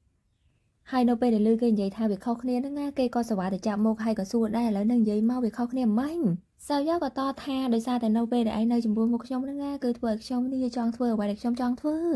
ជីងអានក៏ព្យាយាមសួរទៀតដែរថាចង់អីចំណែកខ្សែភ្នែករបស់សាវយ៉ាវហ្នឹងសម្លឹងមើលដើមទ្រូងរបស់គេនេះឃើញថាសាច់លង្កង់កង់រួចក៏សវ៉ាទេគេនេះមកថើបដោយបន្ថែមដែរគឺខ្ញុំហ្នឹងចង់ធ្វើវានេះឲ្យកាន់តែច្រើនចំណែកជីងអានវិញបន្ទាប់ពីត្រូវអូនទេថើបអញ្ចឹងហើយគឺថាគេហ្នឹងក៏រៀងភាំងតែគេក៏មិនបានបកាយហើយក៏មិនបានចាចែងដែរគឺគេហ្នឹងក៏បន្តធ្វើការថើបត្រឡប់ទៅវិញរួចគេប្រងធ្វើការដោះអាវដោះអីហ្នឹងតែគេក៏បាននឹកគិតឃើញវិញក៏ឈុំបន្ទាប់ពីឃើញអញ្ចឹងសាវយ៉ាវហ្នឹងចាប់ផ្ដើមខ្សែទៀតហើយក៏គិតដែរតាមមើលទៅប្រហែលជាគេមិនបានស្រឡាញ់ខ្ញុំទេកាលមកដល់ថ្ងៃថ្មីគ្រាន់តែជីងអានមកដល់ក្រុមហ៊ុនភ្លាមហ្នឹងមេរបស់គេក៏បានស្វែងយកវីដេអូដែលពួកគេទៅញ៉ាំអីហើយច្រៀងការ៉ាអូខេយកមកឲ្យមើល ដោយវីដេអូនឹងសៅយ៉ៅនឹងច្រៀងអត់បានទេដល់ឃើញអញ្ចឹងគាត់ក៏និយាយហ្មងទៅថាគេម្នាក់នឹងអត់អាចយកមកធ្វើជាតារារបស់យើងបានទេអញ្ចឹងហើយលើនេះលោកប្រាប់ខ្ញុំឲ្យត្រង់មកការដែលលោកធ្វើព្រឹត្តិការណ៍ទាំងអស់ហ្នឹងក៏ដោយសារតែគេម្នាក់ព្រោះជាតារានឹងត្រូវធ្វើការច្រៀងលើឆាកបើគេមិនអាចទេគ្មានហេតុផលដែលខ្ញុំនេះត្រូវចុះកិច្ចសន្យាជាមួយគេទេក្រុមការងារគេម្នាក់ក៏បានបន្ថែមដែរតើតើណា live stream របស់ធានធាននឹងក៏ត្រូវពឹងពាក់លើលោកអញ្ចឹងហើយបើសិនជាអ្នកថ្មីដែលលោកជ្រើសរើសនឹងមិនអាចធ្វើការច្រៀងលើឆាកបានទេថាតើពួកយើងនឹងគួរតែយកអនាគតរបស់ធានធាននេះយកមកលួលេងដោយសារតែអារម្មណ៍តខ្លួនរបស់លោកជីងអានក៏តថាឥឡូវហ្នឹងគឺយើងនឹងទៅតែដល់ដំណាក់កាលហាត់សមទេគេមិនต้องបានឡើងលើឆាកផងហើយតែជាអ្នកទាំងអស់គ្នានឹងដូចជានិយាយអញ្ចឹងលឿនពេកទេអីតែមេរបស់គេនឹងអត់យល់ស្របទេគាត់គិតថាគ្រាន់ហាត់សមគេមិនអាចធ្វើបានផងនឹងហើយចុះពេលសម្ដែងគេធ្វើបានអន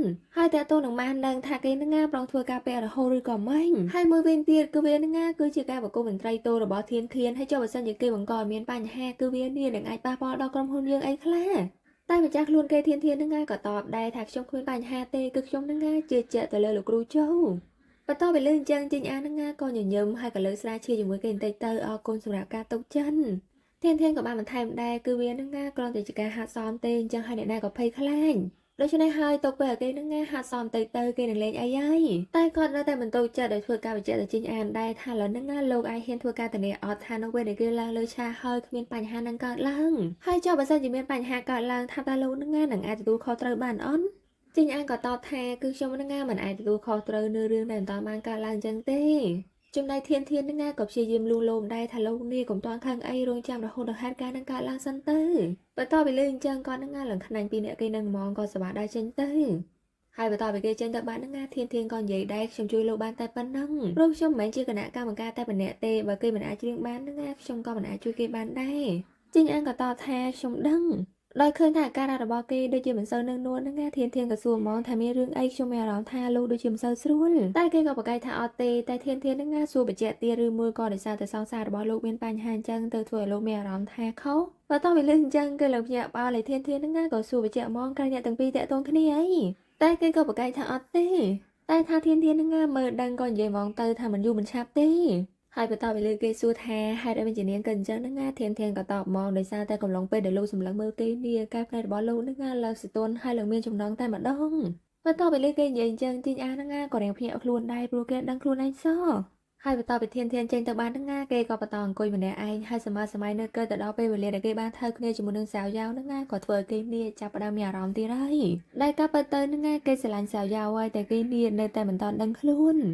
បន្តិចក្រោយមកនៅពេលដែលគេត្រឡប់មកដល់ផ្ទះនឹងក៏ឃើញថាសាវយ៉ាវនេះកំពុងតែអង្គុយសែនហើយនៅពេលដែលឃើញជីងអានមកនឹងគេក៏សងទោសហ្មងគឺខ្ញុំបង្កបញ្ហាទៀតហើយគឺលោកនេះជួយខ្ញុំច្រើនណាស់តែខ្ញុំនៅតែមិនអាចច្រៀងបានថាតើលោកខកចិត្តជាមួយខ្ញុំខ្លាំងណាស់មែនអន់តែគេក៏ព្យាយាមលោមថាមិនអីទេឯងកុំគិតច្រើនអីគឺឯងនឹងចេះធ្វើវាបានហើយសាវយ៉ាវក៏តថារាល់ពេលដែលមានមនុស្សនៅក្បែរខ្ញុំច្រើននឹងអានសំឡេងទាំងអស់នឹងគឺវានេះបានលឺពេញទៅជារបស់ខ្ញុំជីងអានក៏បានបន្ថែមគឺយើងមិនអាចរត់គេចជាមួយនឹងភាពភ័យខ្លាចបានទេយើងត្រូវតែប្រឈមមុខព្រោះថាយើងកាន់តែគេចហើយនឹងលាក់នឹងគឺវានេះតែងតែរត់តាមយើងរហូតដោយលឺអញ្ចឹងសាវយ៉ាវក៏សួរបកវិញហើយចោះឯងដែលហេតុការណ៍កាលពីយប់មុននឹងកាប់ពិតទៅគឺឯងនេះចង់ចាំបានត្រូវអន់ប៉ុន្តែឯងព្យាយាមនិយាយថាពេលនឹងឯងស្រវឹងខ្លាំងពេកគឺឯងមិនចង់ចាំទេ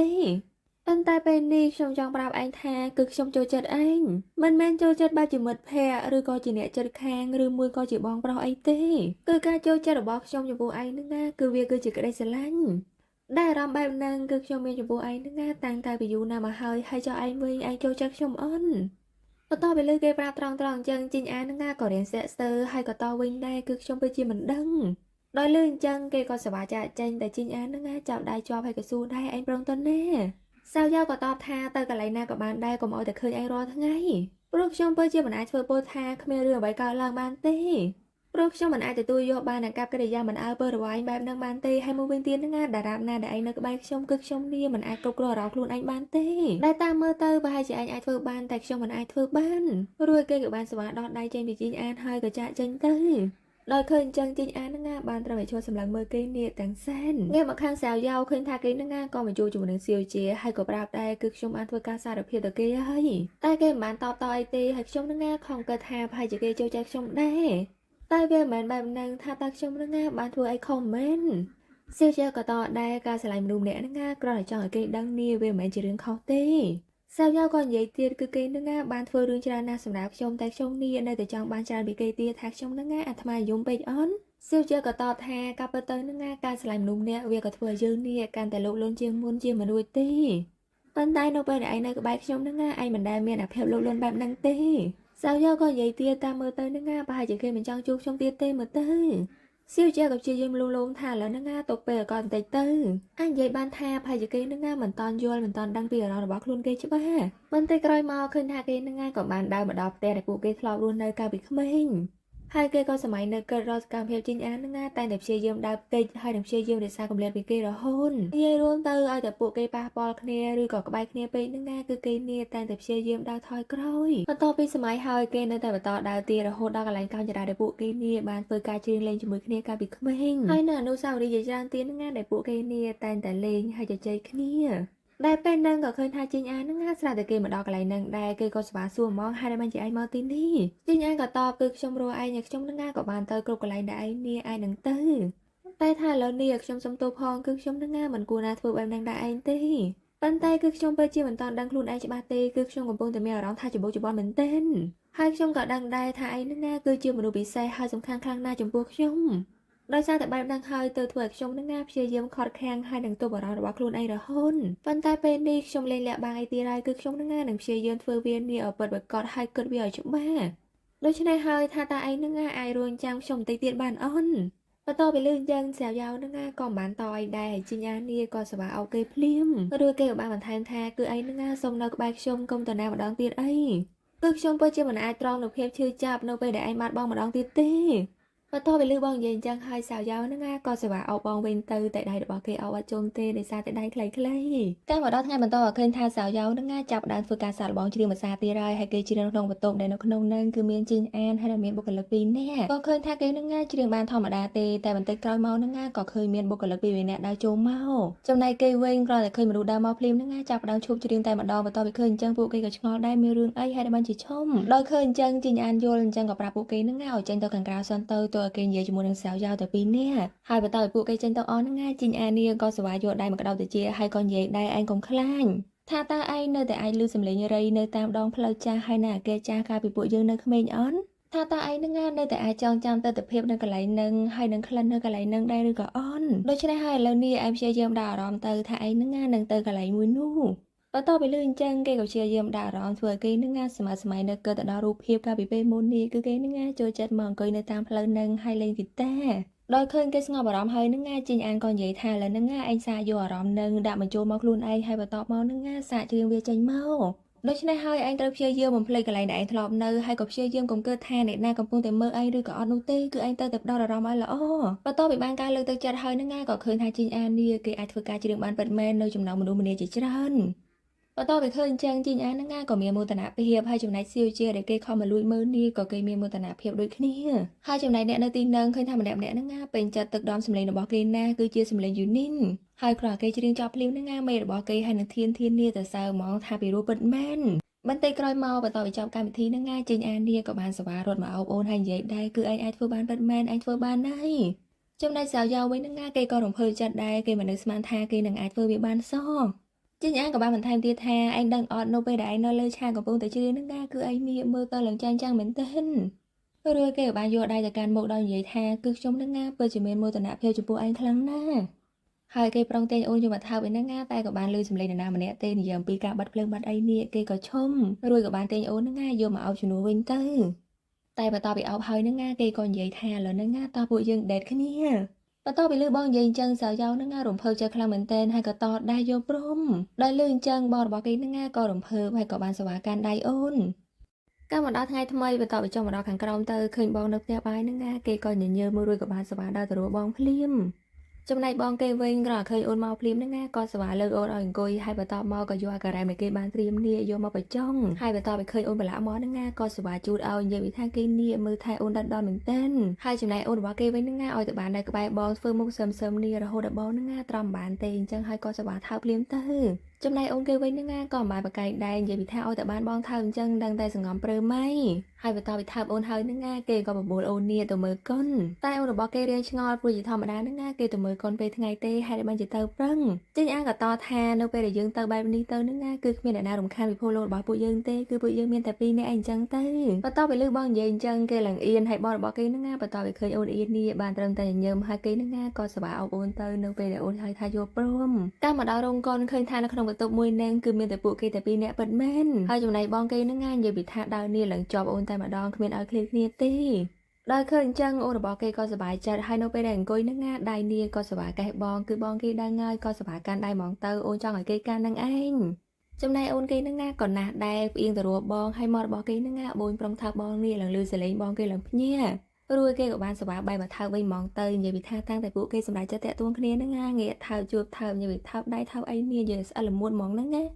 ាមិនតែប៉ុណ្្នឹងទេសូម្បីតែកំឡុងពេលចូលទិញអវ៉ាន់ឬក៏មើលរបស់អនុស្សាវរីយ៍អីហ្នឹងណានិយាយពីថាដៃនេះកាន់អូនរហូតហើយបើសិនជាគេមិនបានកាន់ហ្នឹងណាក៏អោបដែរនិយាយពីទៅរាងកាយរបស់ពួកគេនេះមិនអាចឃ្លាតគ្នាទេសូម្បីតែ1វិនាទីរួចគេក៏បបួលអូនគេហ្នឹងណាថាមិនយើងទិញរបស់ដើម្បីរៀបចំផ្ទះរបស់យើងហ្នឹងណាឲ្យប្លែកជាងមុនទិញបន្ទាប់ពីលឺអញ្ចឹងអូនរបស់គេក៏យល់ព្រមហើយបងរបស់គេហ្នឹងណាក៏សប្បាយថើបអូនទៀតហើយនិយាយពីថានៅកន្លែងណាក៏ថើបដែរបន្តិចក្រោយមកពួកគេក៏បានដើរមកដល់ម៉ាតហើយនៅពេលដែលអូនធ្វើការរើសនំហ្នឹងណានិយាយថាអូនយកអីក៏បានដែរនិយាយថាគេទិញឲ្យទាំងអស់ដែលពេលហ្នឹងក៏ឃើញថាគេហ្នឹងណាធ្វើការខ្សឹបដាក់អូនគេមិនដឹងថានិយាយអីទេអូនរបស់គេឡើងអៀនរួចគេក៏និយាយថាឥឡូវហ្នឹងណាខ្ញុំសុំទៅបន្ទប់ទឹកបន្តិច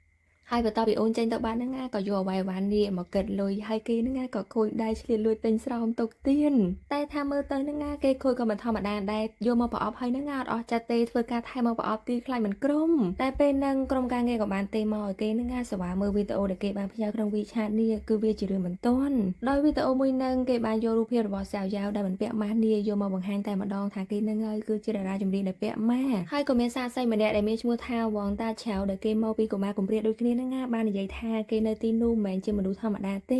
គឺគេចូលចិត្តនៅចំណោមមនុស្សប្រុសមិនតែប៉ុណ្្នឹងទេហ្នឹងណាគេតែប្រើរាងកាយដែលទន់ខ្សោយរបស់គេនេះយកឡែដាក់អ្នកដទៃរហូតហើយមួយវិញទៀតមករយៈក្រោយនេះបន្តពីគេប្រឡូកចូលផលិតកម្ម Star River Music ហ្នឹងណាក៏ធ្វើឲ្យគេនេះកាន់តែមានភាពភ្ញាក់ផ្អើលព្រោះមានអ្នកនៅទីនោះហ្នឹងណាព្យាយាមលាតត្រដាងថាគេនេះមិនមែនជាមនុស្សប្រកែកធ្វើការអីទេហើយសូម្បីតែកសែភ្នែកដែលគេសម្លឹងមើលទៅលោកជោជីងអាហ្នឹងណាក៏មិនធម្មតាដែរឃើញថាគេនេះពិតជាមនុស្សប្រកែកតង់ទៀមណ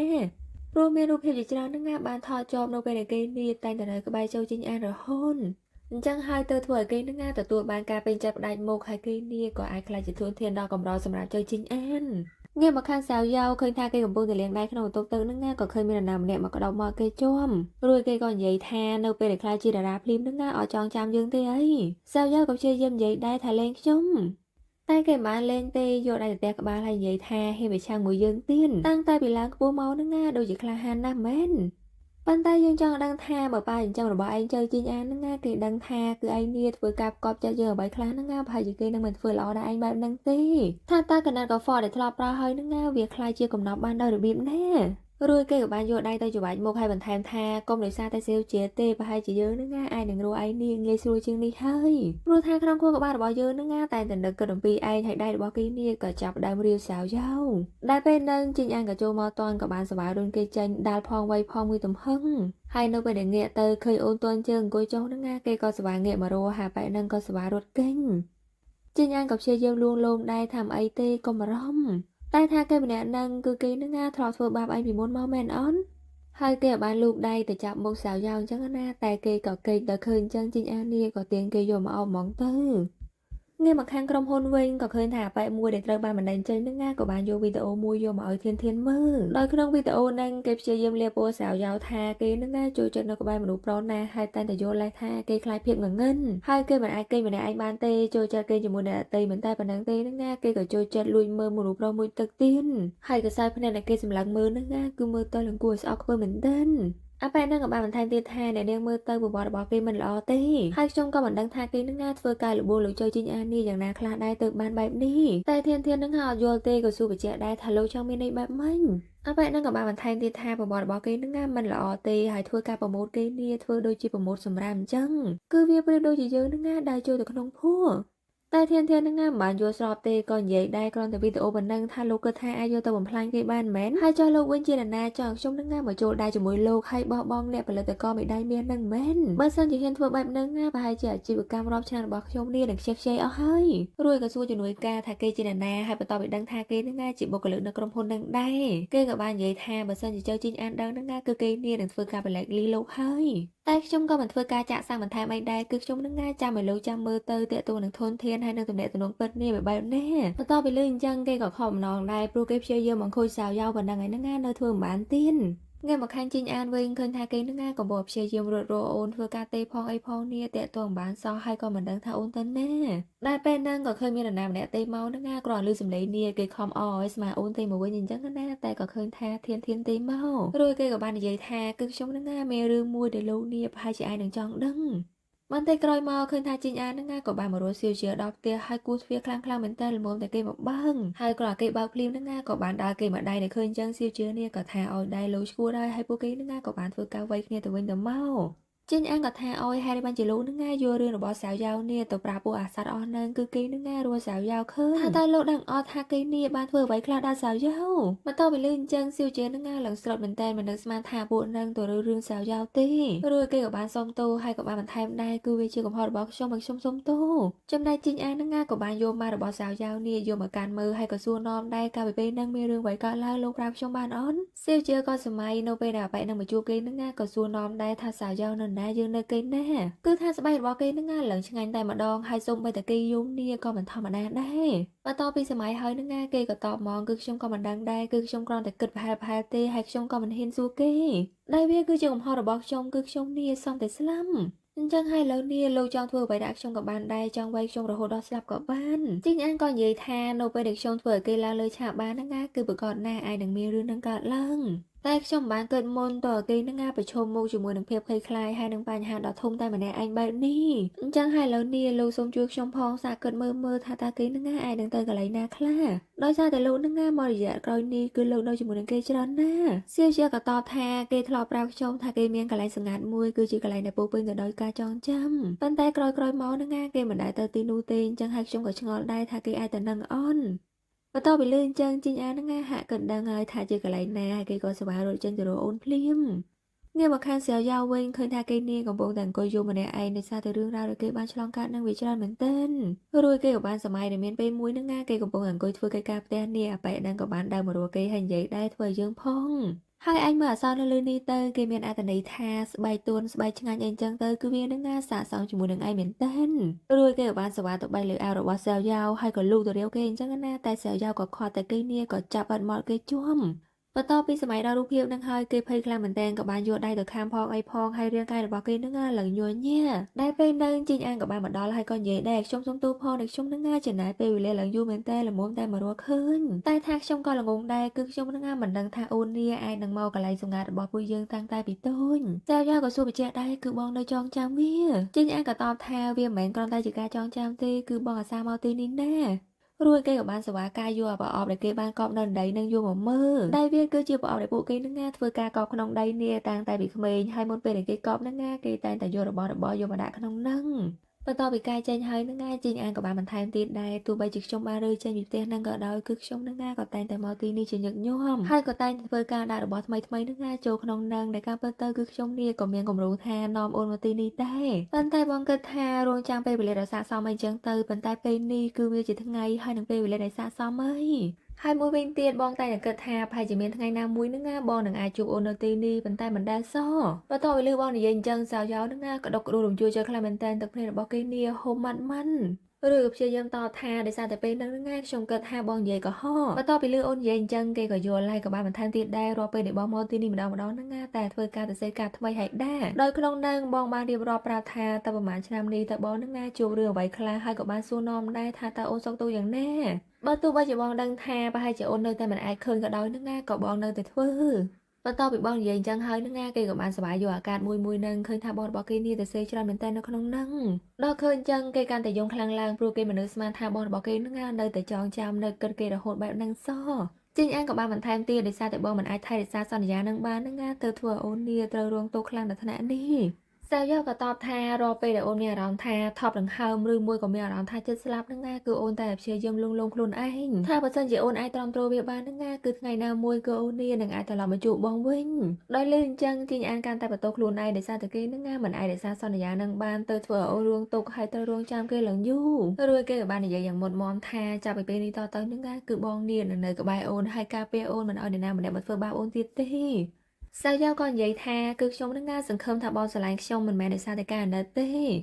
ជីងអានក៏បានសប្បាយទៅកាន់ដៃហើយនិយាយថាតេតងអារម្មណ៍របស់បងចំពោះអូននឹងណាគឺបងមិនដែលសង្ស័យទេគ្រាន់តែវាត្រូវការពេលវេលាបន្តិចដើម្បីធ្វើការបញ្ជាក់ឲ្យច្បាស់ថាអារម្មណ៍របស់បងចំពោះអូននឹងណាថាវាជាអ្វីឲ្យបកគន់ដែលរឿងពិតគឺបងស្រឡាញ់អូនវាមិនមែនគ្រាន់តែជាមិត្តភក្តិវាមិនមែនគ្រាន់តែជាអ្នកជិតខាងឬមួយក៏ជាប្អូនប្រុសដែរគឺវានឹងណាគឺជាក្តីស្រឡាញ់សាវយ៉ៅក៏តគឺបងនឹងណាបានដឹងពីរឿងដ៏អាម៉ាស់របស់ខ្ញុំកាលពីតែអតីតកាលហើយថាតើបងនៅតែស្រឡាញ់ខ្ញុំដែរអូនជីងអានក៏បានសប្បាយយកដៃនេះតឹងអែលមុខអូនដល់និយាយថាប្រកាសណាស់គឺបងស្រឡាញ់អូនគឺបងស្រឡាញ់អូនខ្លាំងណាស់ដែលវាគឺជាក្តីស្រឡាញ់មួយដែលបងនឹងណាមានចំពោះអូននេះតាំងតែពីយូរណាស់មកហើយរួចគេក៏បានស្វាទិញអូននឹងណាយកមកថើភ្លាមតាមមកដល់ថ្ងៃបន្តពីបានឮបងនិយាយថាក្រុមហ៊ុនរបស់គេត្រូវធ្វើ concert នឹងណាគេក៏បារម្ភដែរព្រោះគេបារម្ភថាប្រហែលជាការពាក់ម៉ាស់របស់គេនឹងណាជាពេលវេលាដែលត្រូវដល់ហើយមើលទៅ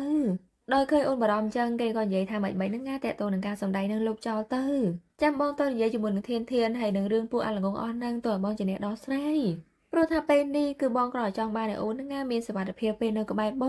ងគឺបងមិនចង់ឲ្យអូននឹងណាទទួលរងទុក្ខឬក៏ត្រូវបានគេធ្វើបាបអីទៀតទេ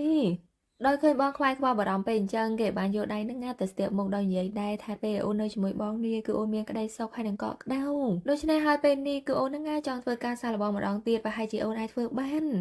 នតែបងរបស់គេនៅតែបារម្ភព្រោះថានៅពេលដែលខ្លាចជាតារានឹងណាប្រហែលជាត្រូវបាននរណាម្នាក់នេះព្យាបាលធ្វើបាបឬមួយក៏ត្រូវមានរឿងរ៉ាវដែលត្រូវបកស្រាយហើយនឹងមានបញ្ហាអីផ្សេងបើសិនជាអញ្ចឹងមែននឹងណាថាតើអូននេះត្រៀមខ្លួនលួចរាល់នៅក្នុងការទទួលយកវា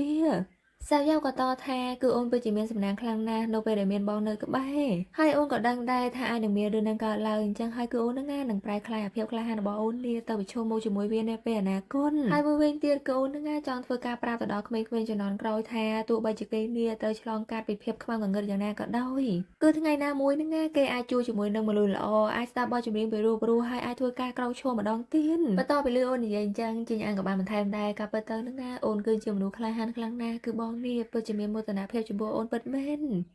រួចគេក៏បានថើថ្ងៃអូនមិនសើទៅដើម្បីផ្ដល់កម្លាំងចិត្តកាលមកដល់ថ្ងៃថ្មីជីងអានក៏បានមករកសៀវជានឹងណាដើម្បីស្នើឲ្យគេនេះទៅធ្វើជាអ្នកចាត់ការឲ្យសាវយ៉ៅគឺតើតើនឹងការងារខាងក្រៅហើយរូបភាពអីទាំងអស់ហ្នឹងណាតើឲ្យគេនេះជាអ្នកធ្វើការចាត់ចែងបន្តពីលឺអញ្ចឹងគេឡើងភ្ញាក់ផ្អើលហើយក៏តដែរហេតុមិនជាលោកជ្រើសខ្ញុំដោយសារតែលោកហ្នឹងណាក៏មានបុគ្គលិកផ្សេងៗល្អជាច្រើនមិនអញ្ចឹងជីងអានក៏តថាគឺខ្ញុំនឹងមិនត្រូវការមនុស្សដែលមានជំនាញខ្លាំងអីទេអ្វីដែលខ្ញុំចង់បានគឺមនុស្សដែលគេនេះបារម្ភខ្វល់ខ្វាយពីសាវយ៉ៅខ្លាំងបំផុតតែគេនៅបកកាយដែលគេគិតថាគេនឹងគ្មានសិទ្ធិដែលអាចឈរនៅក្បែរសាវយ៉ៅបានទេជីងអានក៏តថាគឺសាវយ៉ៅនឹងមិនបន្ទោសលោកទេដោយសារតែការពីខ្ញុំអ្នកដែលបារម្ភខ្វល់ខ្វាយហើយនឹងមើលថែគេល្អបំផុតនឹងគឺជាលោកព្រោះថាលោកឲ្យខ្ញុំនឹងតែងតែសង្ឃឹមថាគេនេះអាចក្រោកឡើងឈរដើម្បីធ្វើការបញ្ចេញពលឺបានម្ដងទៀតហើយមួយវិញទៀតគេជាមនុស្សចិត្តល្អតាំងតែពីដើមគឺប្រកាសណាគេនឹងអភ័យទោសឲ្យលោកហើយដែលទាំងអស់នោះហើយគឺជាគុណភាពដ៏មានតម្លៃបំផុតសម្រាប់គេតែដោយសារតែភាពចិត្តល្អរបស់គេនឹងផ្លូវទៅថ្ងៃអនាគតនេះក៏វាកាន់តែពិបាកប៉ុន្តែឥឡូវនេះគេបានសម្រេចចិត្តភាពក្លាហានថាគេនឹងធ្វើការប្រជុំអញ្ចឹងហើយខ្ញុំហើយនឹងលោកនេះទៅធ្វើការជួយគេស៊ីវជាក៏សួរបញ្ជាក់ដែរលោកដឹងអត់ថាខ្ញុំចូលចិត្តគេបើអញ្ចឹងមែននឹងលោកប្រកាន់អត់ជីងអានក៏តថាគឺខ្ញុំប្រកាន់ប៉ុន្តែអ្វីដែលខ្ញុំបារម្ភខ្លាំងបំផុតពេលនេះគឺជាអារម្មណ៍របស់សាវយ៉ៅហើយមួយវិញទៀតនឹងគឺលោកនេះជាមិត្តភក្តិដែលគេទុកចិត្តបំផុតដូចជាគ្រួសារហើយខ្ញុំក៏ដឹងថាលោកនឹងសំខាន់ចំពោះគេយ៉ាងណាអញ្ចឹងហើយកុំដោយសារតែអារម្មណ៍របស់ខ្ញុំបែបនេះត្រូវធ្វើឲ្យគេនឹងបាត់បង់មនុស្សសំខាន់ពេលដូចគ្រួសារនេះមិននឹងកើនបន្ទាប់ពីលើពាក្យពេចន៍គេនិយាយអញ្ចឹងហើយសៀវជានឹងក៏ទទួលស្គាល់ទោះបីជាគេនេះមើលថែសាវយ៉ៅ10ឆ្នាំជាងក៏ដោយនឹងតែគេគ្មានសិទ្ធិចូលបែបដូចសាវយ៉ៅបានអញ្ចឹងហើយពេលនេះខ្ញុំយល់ហើយហើយបានជាគេនឹងជ្រើសរើសលងដូច្នេះហើយខ្ញុំសន្យាថាធ្វើតែខ្ញុំនឹងក៏មិនមែនធ្វើតែដើម្បីគេដែរគឺធ្វើដើម្បីខ្លួនឯងដែរព្រោះខ្ញុំគិតថាប្រហែលជាបទពិសោធន៍ហើយនឹងស្លាកស្នាមដែលពួកយើងបានឆ្លងកាត់ជាមួយគ្នានេះអាចធ្វើឲ្យគេនឹងអាចឈរនៅក្នុងពន្លឺហើយនឹងឆ្លងកាត់ភាពងងឹតនឹងបាន បន្ទាប់ពីលើគេយល់ព្រមជួយអញ្ចឹងជីងអានីក៏សប្បាយចិត្តហើយក៏បានលើកស្រាវជ្រាវជាមួយគេហើយក៏អរគុណដែរសម្រាប់ការជួយកាលមកដល់ថ្ងៃកម្មវិធីឲ្យឃើញថាធាននឹងជាអ្នកធ្វើការឡើងច្រៀងមុនហើយបន្ទាប់ពីច្រៀងចប់នឹងក៏បានធ្វើការអរគុណទៅដល់អ្នកដែលចូលរួមហើយអរគុណចំពោះអ្នកដែលបានទស្សនានៅតាមការ live stream ផងហើយនៅក្នុងការ live របស់គាត់នឹងក៏ឃើញថាមានអ្នកចូលទស្សនាច្រើនមែនទែនរាប់រយរាប់ពាន់ចំណែកធានក៏និយាយទៀតថាពេលនេះគឺខ្ញុំនឹងច្រៀងចម្រៀងចុងក្រោយនឹងដែលវាជាចម្រៀងថ្មីហើយអ្នកដែលសរសេរបទភ្លេងនេះគឺគេនឹងជាតារាចម្រៀងដែលមានទេពកោសល្យម្នាក់ដែលមានចំណងជើងថា I call myself បន្ទាប់ពីនិយាយហើយនឹងក៏ចាប់ដើមច្រៀងហើយឃើញថាទឹកយំរបស់គាត់នេះក៏ព្រោះមិនធម្មតាដែរព្រោះថាជាតារាចម្រៀងអាជីពហើយក្រោយគាត់ច្រៀងចប់ឃ្លារបស់គាត់នឹងក៏ឃើញថាតារាចម្រៀងថ្មីនេះក៏បានដើរចេញមកដែលគេម្នាក់នឹងគឺជាសៅយ៉ៅនឹងហើយគេក៏បានច្រៀងតដោយឃើញអញ្ចឹងមេរបស់គេនឹងក៏និយាយដែរដោយសារតែលាពួកយើងធ្វើការ live stream ហើយហេតុបានជាគេនៅតែពាក់ម៉ាស់ទៀនក្រែងលោកបាននិយាយហើយថាលោកជាអ្នកចាត់ការវាមិនអញ្ចឹងហីតែជីងអានឹងអត់តទេបានខត់កុំឲ្យមេគេនិយាយទៅអូនរបស់គេនឹងផ្ដោតអារម្មណ៍ច្រៀងចំណែកអូនគេវិញប្រហែលច្រៀងបានបន្តិចនឹងគេក៏បានសវ៉ាដោះម៉ាស់នឹងចេញបន្ទាប់ពីឃើញអញ្ចឹងបងរបស់គេនាឡើងរំភើបមែនទែនព្រោះវាជាពេលវេលាដែលគេនឹងចង់ឃើញអូនរបស់គេនាកាន់តែរឹងមាំហើយអាចឆ្លងកាត់បញ្ហាក្នុងជីវិតបានហើយគ្រាន់តែច្រៀងចប់នឹងគេក៏និយាយថាថ្ងៃនេះគឺខ្ញុំនឹងប្រាប់អ្នករាល់គ្នាអំពីរឿងរបស់ខ្ញុំដែលកាលពីខ្ញុំអាយុ7ឆ្នាំនឹងគឺខ្ញុំបានរៀនរឿងមួយគឺរាល់ពេលដែលខ្ញុំព្យាយាមលាក់ខ្លួននឹងគឺវាជារបៀបមួយដែលខ្ញុំនាមិនអាចមើលឃើញពីពាក្យសម្ដីអាក្រក់ឬមួយក៏កាយវិការកោងកាយដែលពួកគេនឹងចង់មកធ្វើបាបខ្ញុំនាក៏វាមិនងាយរកឃើញឬវាក៏រកឃើញនឹងតែក៏វាត្រូវប្រើរយៈពេលយូរប៉ុន្តែក្រោយមកទៅខ្ញុំបានដឹងថាការដែលយើងព្យាយាមគេចវេះហើយនឹងលាក់ពួនបែបហ្នឹងគឺវានឹងកាន់តែធ្វើឲ្យរឿងរ៉ាវហ្នឹងកាន់តែកើតឡើ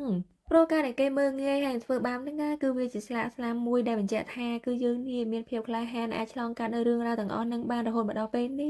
ះបន្ទាប់ពីលើគេនិយាយដល់ពេលហ្នឹងភ្លាមសៀវជឿហ្នឹងក៏ដកគ្រូខ្លាំងមែនទែនទប់អារម្មណ៍បានទេក៏អោនមុខយំសាវយ៉ាក៏បានបន្ថែមទៀតថាការដែលខ្ញុំឈរនៅទីនេះចង់ធ្វើការប្រាប់អ្នករាល់គ្ន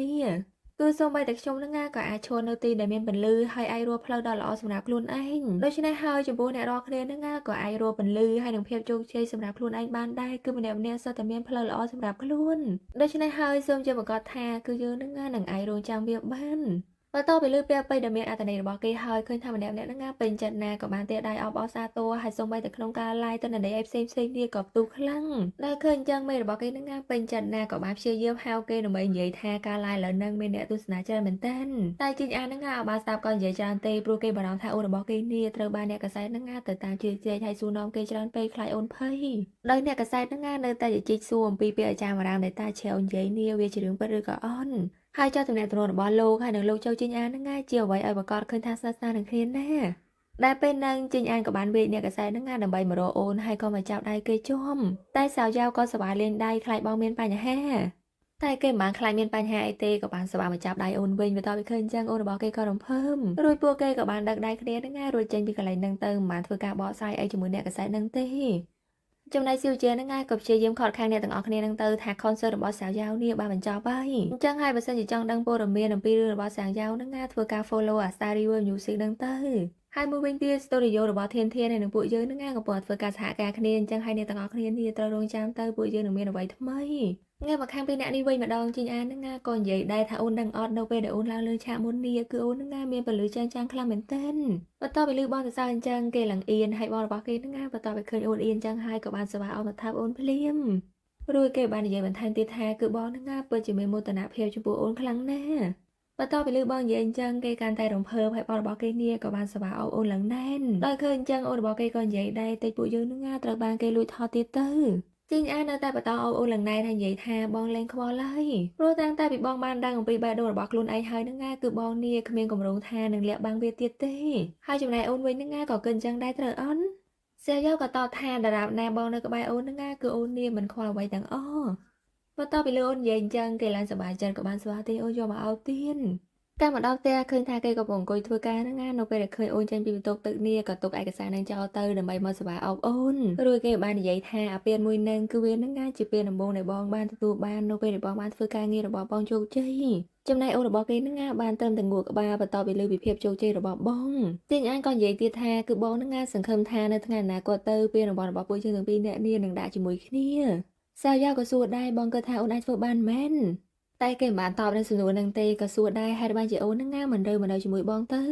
ព្រោះថ្ងៃមីនៅពេលដែលបងបានឃើញអូនឡើងច្រៀងលើឆាកហ្នឹងណាគឺធ្វើឲ្យបងនាងមានអារម្មណ៍ថាខ្លួនឯងអាត្មានិយមភ្លាមព្រោះថាអូនហ្នឹងណាពិតជាស្រស់ស្អាតមែនទែនគឺបងនាងចង់បានអូនឥឡូវនេះហើយគេប្រងអោនថោកអូននេះហ្នឹងណាតែអូនរបស់គេក៏រុញចេញដល់និយាយដែរអូនចង់បានបងទេឥឡូវនេះតែបងគេមានព្រមអំណាក៏បានសប្បាយទេអូនហ្នឹងណាយកមកថើបឲ្យអូនរបស់គេនាងក៏គ្មានប្រកែកអីទៀតដែរគ្រាន់លេងរឿងបន្តិចហ្នឹងណានិយាយពីថាដៃនាងអោបបងឡើងខ្វិនហើយចំណែកបងគេហ្នឹងណាក៏មិនណយដែរដំបងនាងសិតតែប្រកែកបែកចែកអារម្មណ៍ខ្លួនឯងមិនបានទេដល់ពេលបានដឹងពីអារម្មណ៍ខ្លួនឯងច្បាស់ហើយហ្នឹងណានិយាយពីថាកំឡុងពេលថើបអូននាងរាវគ្រប់កន្លែង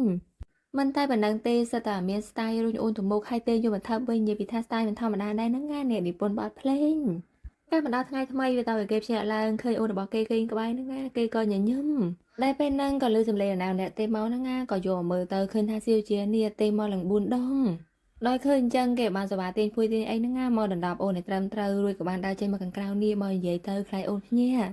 ដោយសៀវជាបានរៀបរាប់ប្រាប់ថាតេតូននឹងអបព័ន្ធសពផ្សាយផ្សេងហ្នឹងណាស្ថិតក្នុងការគ្រប់គ្រងរបស់ពួកយើងទាំងអស់ហើយតេតូននឹងទិសដៅប្រកាសព័ត៌មានអីហ្នឹងណាគឺវាអាស្រ័យទៅលើជំនាញរបស់សាវយ៉ាវទេប៉ុន្តែតេតូននឹងការបញ្ចេញមតិហើយនឹងការគ្រប់គ្រងយោបល់អីផ្សេងហ្នឹងណាយើងមិនអាចធ្វើការបង្ក្រាបបានទេហើយវាជាអ្វីដែលសាវយ៉ាវចង់បានហើយចំណែករឿងរបស់តាឆាងហ្នឹងណាមេតាវីកំពុងធ្វើការប្រមូលផុសតាំងនេះទៅប៉ុស្តិ៍ប៉ូលីសហើយតេតូននឹងពេលបណ្ដឹងហ្នឹងណាគឺខ្ញុំនឹងតាមមើលហើយចាំផ្ដល់ព័ត៌មានឲ្យលោកបន្តបន្ទាប់ពីឃើញការងារច្បាស់អញ្ចឹងជីងអាហ្នឹងណាក៏អរគុណដែរសម្រាប់ការជួយសាវយ៉ាវសៀវជាក៏តវាគឺជារឿងដែលខ្ញុំគួរតែធ្វើដែរហ្នឹងងាកមកខាងសាវយ៉ាវបន្ទាប់ពីជាឡើងហ្នឹងណាសវ៉ារៀបរបងនេះមិនឃើញទេបានតាមតែក្រោយអង្គុយញញឹមចំណែកសៀវជាក៏បានបន្ថែមទៀតដែរតើតួនឹងបុគ្គលិកដែលគេហ្នឹងណាចង់ធ្វើបាបសាវយ៉ាវនេះក៏បានធ្វើការផុសវីដេអូធ្វើការសុំទោសរួចរាល់តែថាជីងអាហ្នឹងណានៅតែមិនពេញចិត្តទេដោយនិយាយវិជ្ជាដែរធ្វើការបលែកលីគេចោលទៅដែលពេលហ្នឹងអូនរបស់គេក៏បានដើរមកហើយក៏និយាយដែរក្រែងគេបានសុំទោសឲ្យតែ